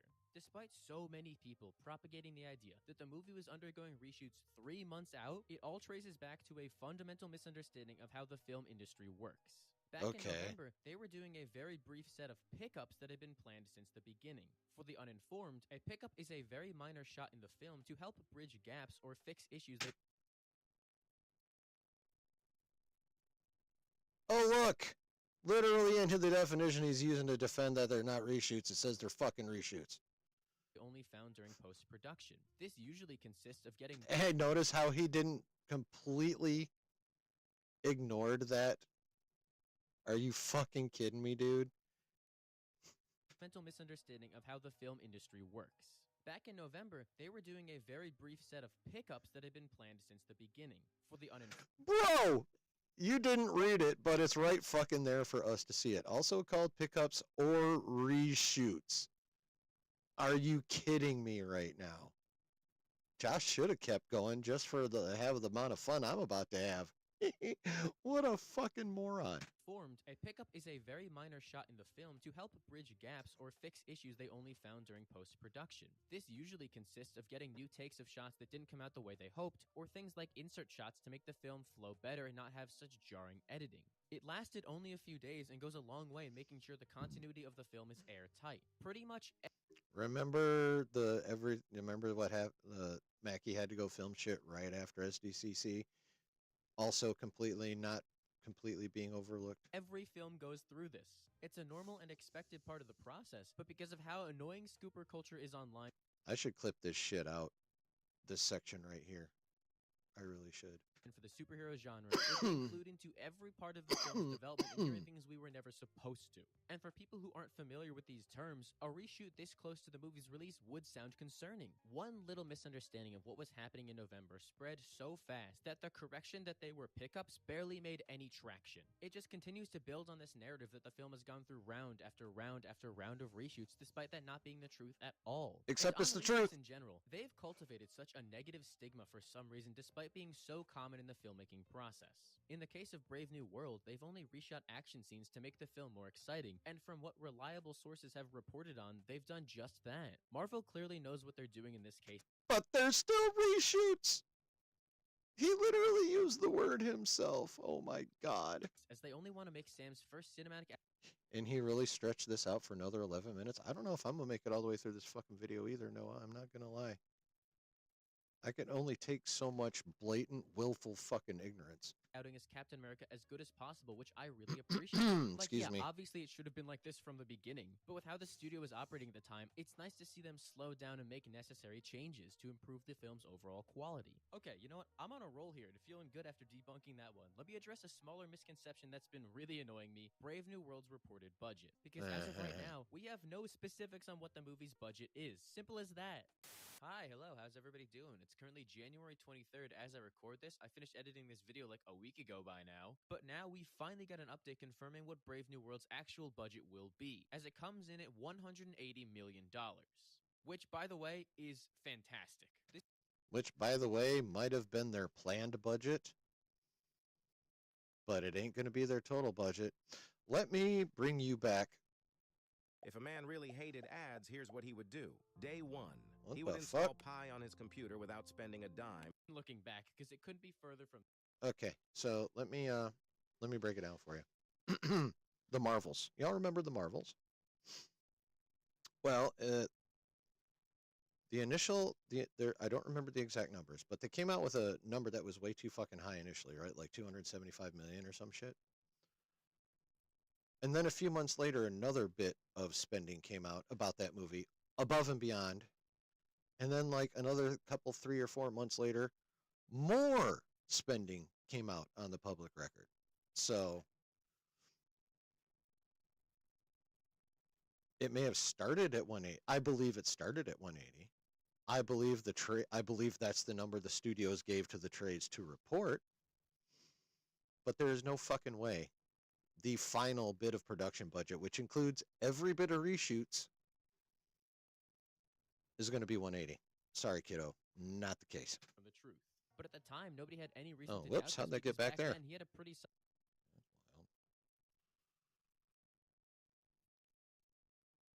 because as of right now, we have no specifics on what the movie's budget in the world and becomes public knowledge. It's damn near impossible to shake the foundation.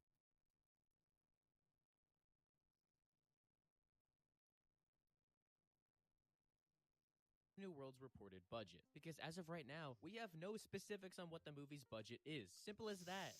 Hi, hello, how's everybody doing? It's currently January 23rd as I record this. I finished editing this video like a week ago by now, but now we finally got an update confirming what Brave New World's actual budget will be, as it comes in at $180 million. Which, by the way, is fantastic. This is the lowest budget Marvel has had for a film in over 3 years. And for a movie that reshot most of its action scenes, that's really impressive. It means that they wanted this to be a much lower. Which means that that's no fucking way how much they've actually spent. You know when we'll find out what they actually spent on this movie? Summer. That's when we'll find out what they actually spent on this movie. From the start. And just for a quick comparison, Deadpool and Wolverine was $200 million. The Marvels was $270 million. That was not its final tally. By the way, 270 was not the final tally.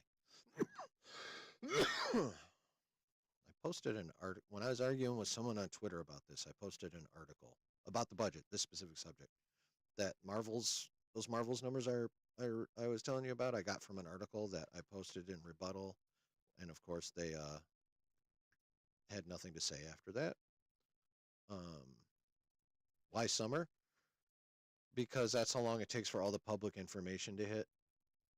Like when everything has to be disclosed, it always takes months, just like it did for the Marvels.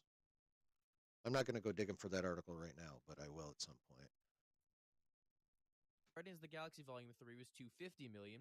Ant-Man and the Wasp: Quantumania was $200 million. Wakanda Forever was $250 million. Love and Thunder was $250 million. Multiverse of Madness was $350 million. No Way Home was $200 million. Eternals was $236 million. And Shang-Chi was only $150 million. That means that Brave New World is one of the cheapest Marvel movies in years, and yet there is so much misinformation about this film that is spread for months. Past Me is going to get into that in a few seconds, but just like the reshoots, it's crazy to me that misinformation can be out there for months, and now the narrative is this insanely high number for the movie, when in reality, it's one of the cheapest Marvel movies in years. And as of right now, Brave New World is currently eyeing a $95 million 4-day opening weekend, which is really good. That's on track with movies like Captain America: The Winter Soldier. And with a clear run in the box office and good word of mouth, this has potential to be really profitable. I just think it's really important to set the record straight on that, because there is so much wrong information about this film that I might as well just get into now. So take it away, Past Me. Check this out. I'm going to show you how I afforded this car. Okay, you ready? All right, $118 for car insurance. So why is it that when I type it into Google, it gives me this astronomically high number? Believe it or not, it's because of another lie spread by another unreliable source. News outlet, and I'm using very heavy quotes around that, World of Real was the first and only place to report this budget for the film, proudly proclaiming that it had a budget of $375 million because they basically reshot a brand new movie, despite that not being the case at all. If I didn't just spend like 5 minutes debunking all that stuff around the reshoots, their reasoning would make a lot of sense, so I understand why people who aren't in the know would fall for this. But here's the thing. This article was disproven before it ever even dropped. This lie was posted on June 27th, almost a month after the aforementioned Hollywood Reporter's big Brave New World article. And you'll never believe what juicy nugget of information they dropped on us there. And I quote, "In fact, one insider says Brave New World will cost significantly less than the Marvels overall. If we look at the numbers here, the Marvels had a budget of $270 million, which already is much less than what World of Real over here had to say. And I am much more compelled to listen to the Hollywood Reporter, considering the fact that they're the leading news site for this stuff with real connections in the industry. So to put that rumor to bed, Brave New World will have a budget that is significantly lower than $270 million, which is honestly impressive for an MCU movie that reshot their action scenes and gives me a lot of faith that they're doing this grounded story justice. And while we're talking about World of Real, let me disprove them a little bit more as a treat. If, for some reason, that wasn't enough for you, let's take a look at how unreliable their founder, Jordan Rumi, is. For starters, dude can't even write his own articles. Here's proof of him plagiarizing a story from a Reddit post almost verbatim. Couldn't even copy homework and change the answers correctly, and he expects me to think he's a trustworthy... World of Real is very hit or miss. He is not wrong about them. He is not wrong about World of Real. They're hit or miss. I think they might have been doing a little bit better lately. But yeah, he's not too wrong about World of Real. We'll let him shit on World of Real. For the source? This is someone who is quick to write an article on anything just to gain traction, no matter the validity of the information. No journalistic integrity or anything, just lies for the sake of profit. If you want to see some proof of World of Steel making something up, here he is complaining that Bong Joon-ho's next film got delayed because of Warner Bros. Interfering, only for Bong to come out and clarify himself that he has final cut privileges on the film. This is the same guy who reported 2 years ago that Christopher Nolan would direct 2 Bond movies. Obviously, that never ended up happening, but it's so embarrassing to look back on it all. Do you not have any shame spreading misinformation like this? There's a litany of other examples I could bring up, but in the future, please just do me a favor and don't trust Worlds of Real. He'd just be saying anything, and it's doing so much more harm than it is good. The reason I went into that tangent is 1, because I'm sick of seeing that site being treated like any source of credibility, and 2, because of the next lie they've spread about Brave New World. Through all the rumors I've debunked so far, nothing is actually about the quality of the film itself, just behind-the-scenes information until now. In October of 2024, he reported that Brave New World bombed at test screenings. And despite all I've told you about them thus far, this rumor spread like wildfire. I could not go 5 minutes on Twitter without seeing it against my will. I saw this rumor more than my own family. I can't tell you what my own brother looks like anymore, but I could recite every word of this article from memory, and that is a problem. There is so much wrong with this article, like how they reference other debunked rumors throughout it as they're clearly trying to paint this film in a bad and untrue light, or claim that they changed the release date to February and dumped it there, despite one of their most successful films, Black Panther, also releasing during that month. But the main crux of this article is allegedly based on one person's opinion from a test screening. Even if that is true, which is impossible to prove with them, I have it on good authority that this person is an exception to the general reception of the film. That's right, your boy has made it big time and has sources of his own. I reached out to Captain America News on Twitter for clarification, someone who's been giving reliable information on Brave New World for the last year and a half. Remember that article about James Young from earlier? Yeah, they broke that story. They were able to confirm to me through never-before-seen set pics that they had a contact working on the film, along with the fact that they knew someone who participated in the test screenings. From what I've been told, the film has tested very well internally and that a different person loved what they saw from it. Like all film,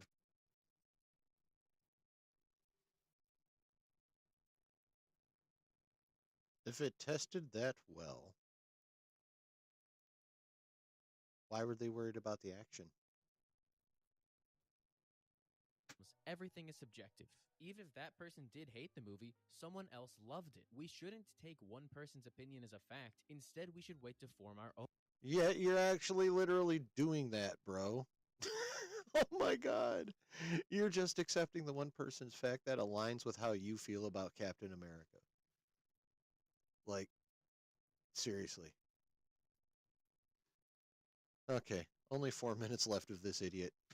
But people love to fearmonger with articles like this and put the idea of a movie's quality in our head before ever even seeing it. So feel free to take that as you will, but I'd like to think someone with actual contacts has more credibility than a bozo who lives off clickbait. I have such a high right now disproving all this stuff. I feel like a god. I want to run through a wall. But before I do that, I have one last thing I need to set the record straight on because, man, it is so frustrating how often I have to see this take. A large part of Brave New World's marketing has highlighted Sam's tech upgrades. He's got a sleek new suit and, more importantly, a flight helmet to match. On the surface, that makes sense, right? Sam is going to be flying at Mach speeds and breaking the sound barrier. Of course he'll need a helmet so all the skin doesn't melt off of his face. In a grounded movie like this, it is a welcome upgrade that's rooted entirely in reality and needed for these high-speed action scenes. But if only the internet wasn't such a terrible place filled with deception and misinformation.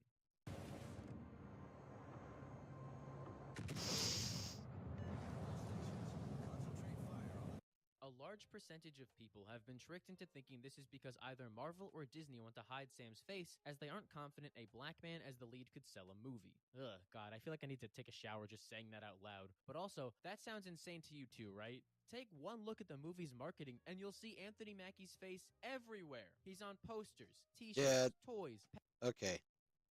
He finally got one right, at least, anyway. packaging, even a fucking Happy Meal. He's everywhere.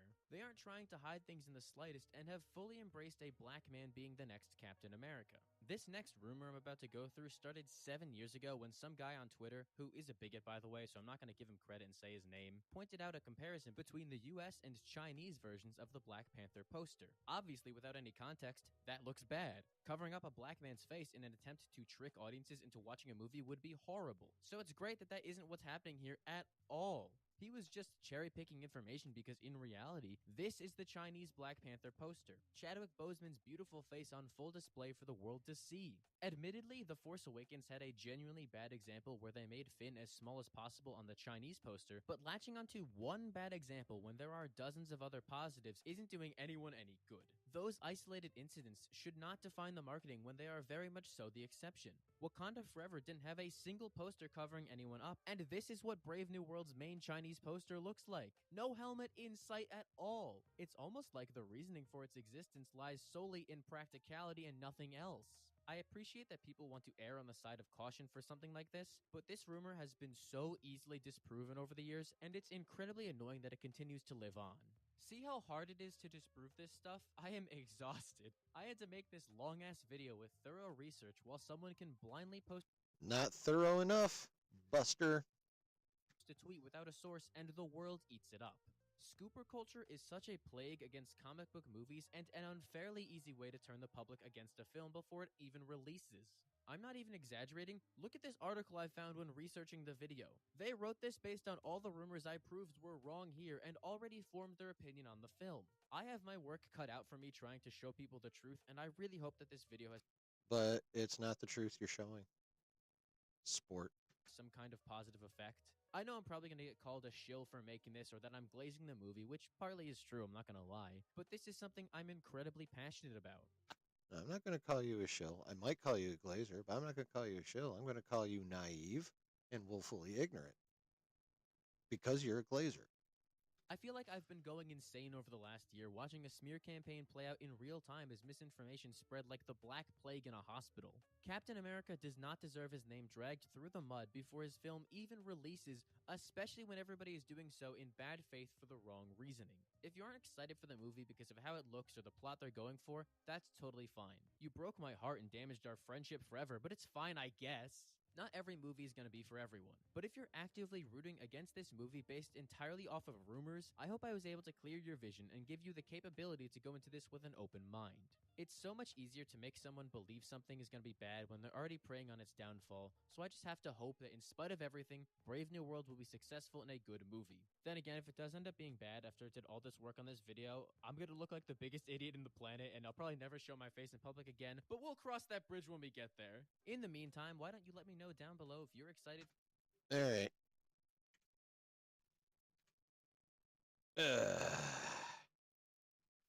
Yeah.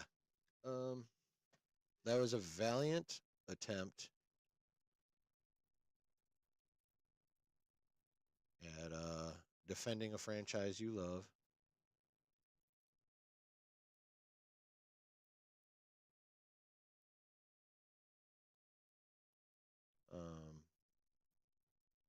Well, unfortunately, you like literally ignored words that were on the screen you showed. You ignored so many proven instances of reshoots that happened after those 22 days you were talking about. Yeah.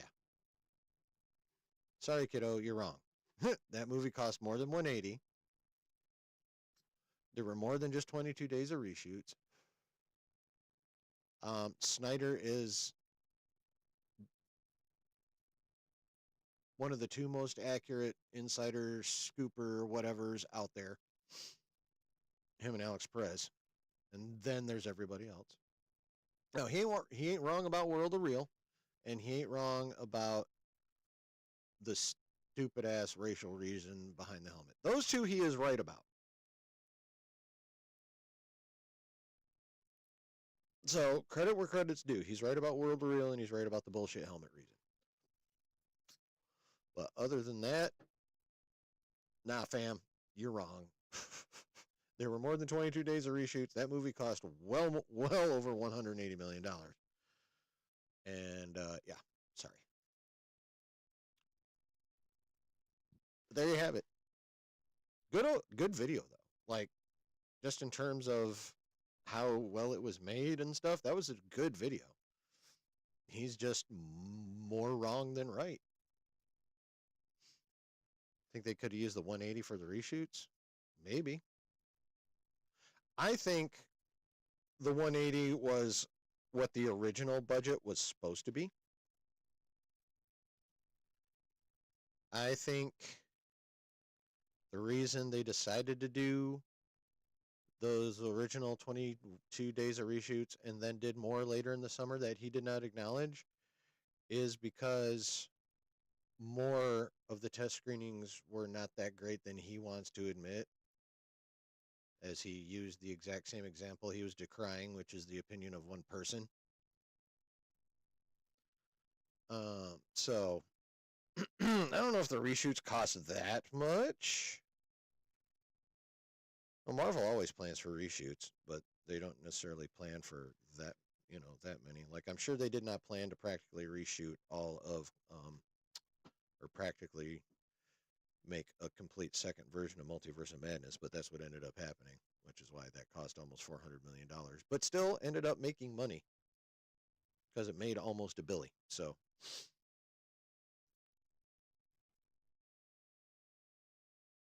What are you doing, Malice?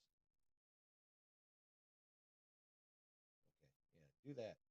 Keep moving. Keep moving. Good boy. So, yeah. Good video, though. Well made, well put together. Good video.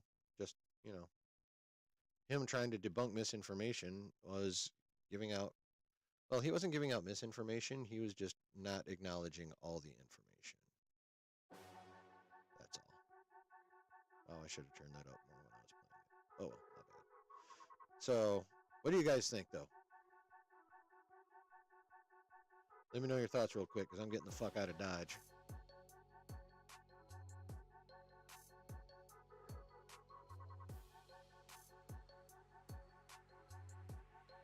Depends on if the reshoots had to do with Hulk.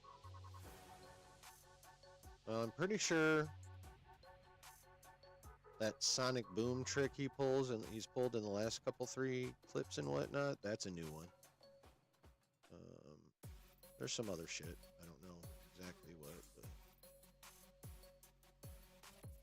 I don't know if any of them had to do with the Hulk, though, because allegedly he's only, like, Red Hulk is only going to have 4 to 5 minutes of screen time in that big battle. Like, there's only going to be one battle between him and Sam, and it's going to be like 4 to 5 minutes long.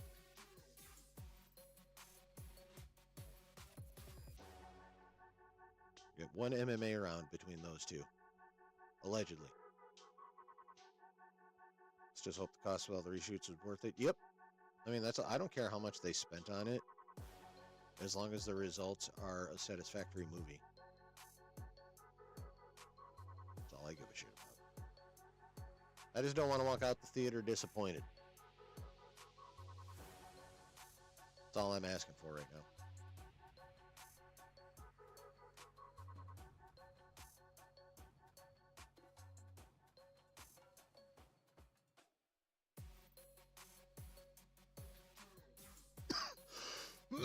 Wonder how the battle against Leader will go. Well, I don't know that there will be an actual battle against the Leader. Like, the Leader's not a physical kind of guy. He's a thinker, not a fighter per se. And I imagine he has tech, but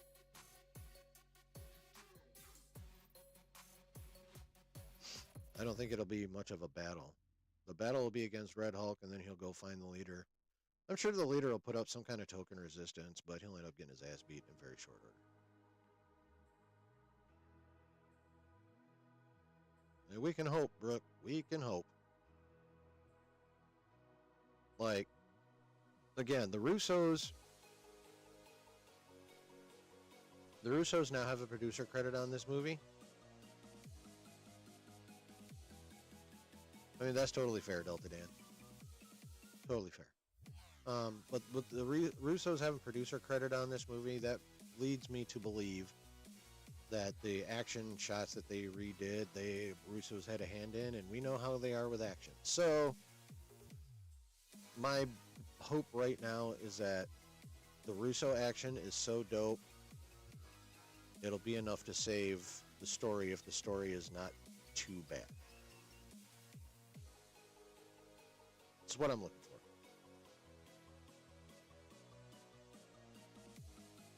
I don't remember the Leader's backstory offhand, Brooke, honestly. I'd have to look it up.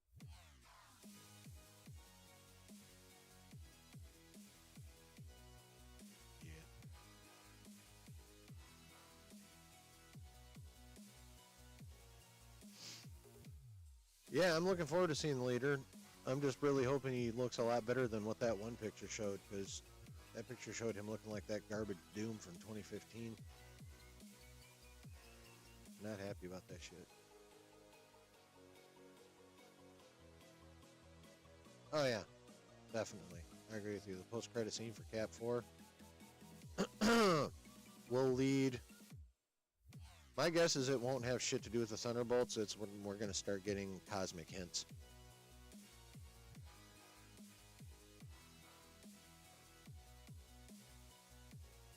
I think the Genius of the Leader is going to give us the first cosmic hints. I think the Russos made the reshoots happen. I don't know if they necessarily made them happen. I think they're probably going to happen anyway, but I think maybe since they were around, they ended up, if not handling them directly, then giving detailed notes.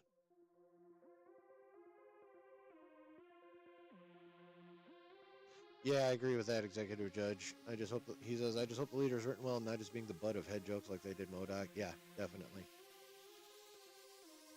Yeah, I don't think they're going to make that mistake again, honestly. I don't. So. Their backstory's an Incredible Hulk. Yeah, that, I know that. I imagine it's at least a teensy bit like what we saw in the movie. The Norton movie. Maybe not, though.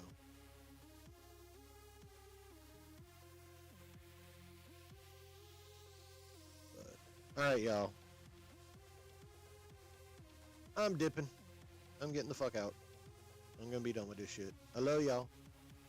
I hope y'all had a good time going over all this nerdy goodness that we had, even though it was mostly just little bits of shit. But you can get big things out of little things when you throw enough little things together. Pause.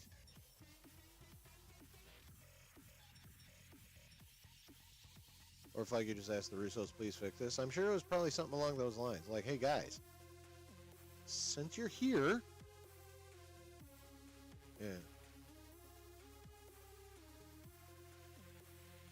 Alright, hello y'all. I hope y'all had fun. I had fun. You guys are the bestest. Fucking cats. Y'all are the bestest. I am so appreciative that you are willing to hang out here with me. And so next week, Wednesday, we're going to start at 8:30 because we're having 3 episodes of Friendly Neighborhood Spider-Man to watch, and then Nerdy News. That's what we're doing for the next.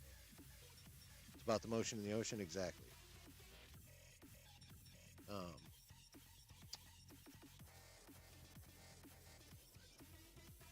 So yeah, we got 3 weeks left of Friendly Neighborhood Spider-Man watch, and the next 2 weeks is 3 episodes each, and then the last week is 2 episodes, like what the premiere was. So we're starting at 8:30 for the next 3 Wednesdays. 8:30, and then we'll be doing a combo Spider-Man watch party Nerdy News thing.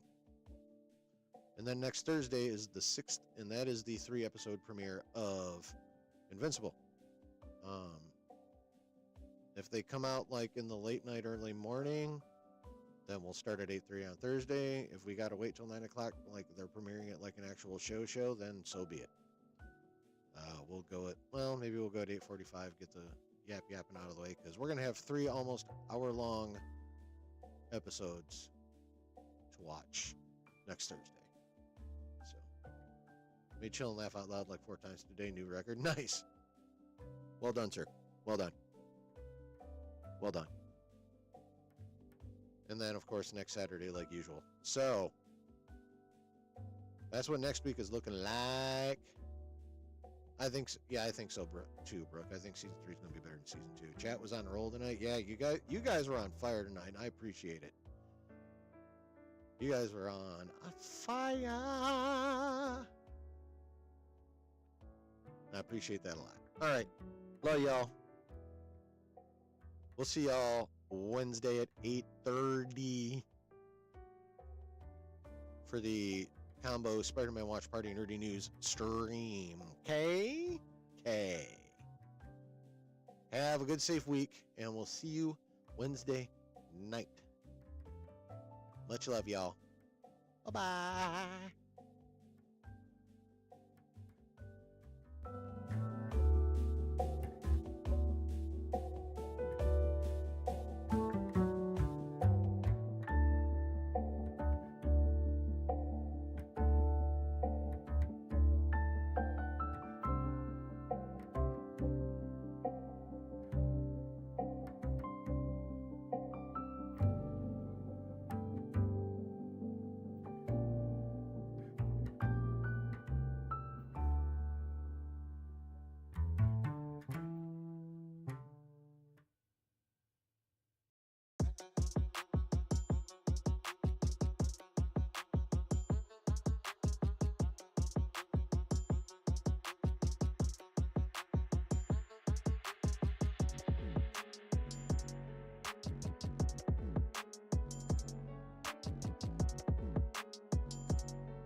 Ooh, that was a good one, wasn't it, folks? So much nerdy goodness. I fulfilled a promise. It was a good night. And it was good because of you guys. You guys are the best. I appreciate you more than words can say. I'm thankful for you guys more than words can say. Y'all are the bizom. I hope you had fun. I hope you'll be back. I hope you hit all the buttons. I hope you have a good week. And I hope to see you back here Wednesday night. So until then, or whenever the next time you're in the basement is, always remember this. Wherever you're at, and whoever you're with, always keep it nerdy. Peace!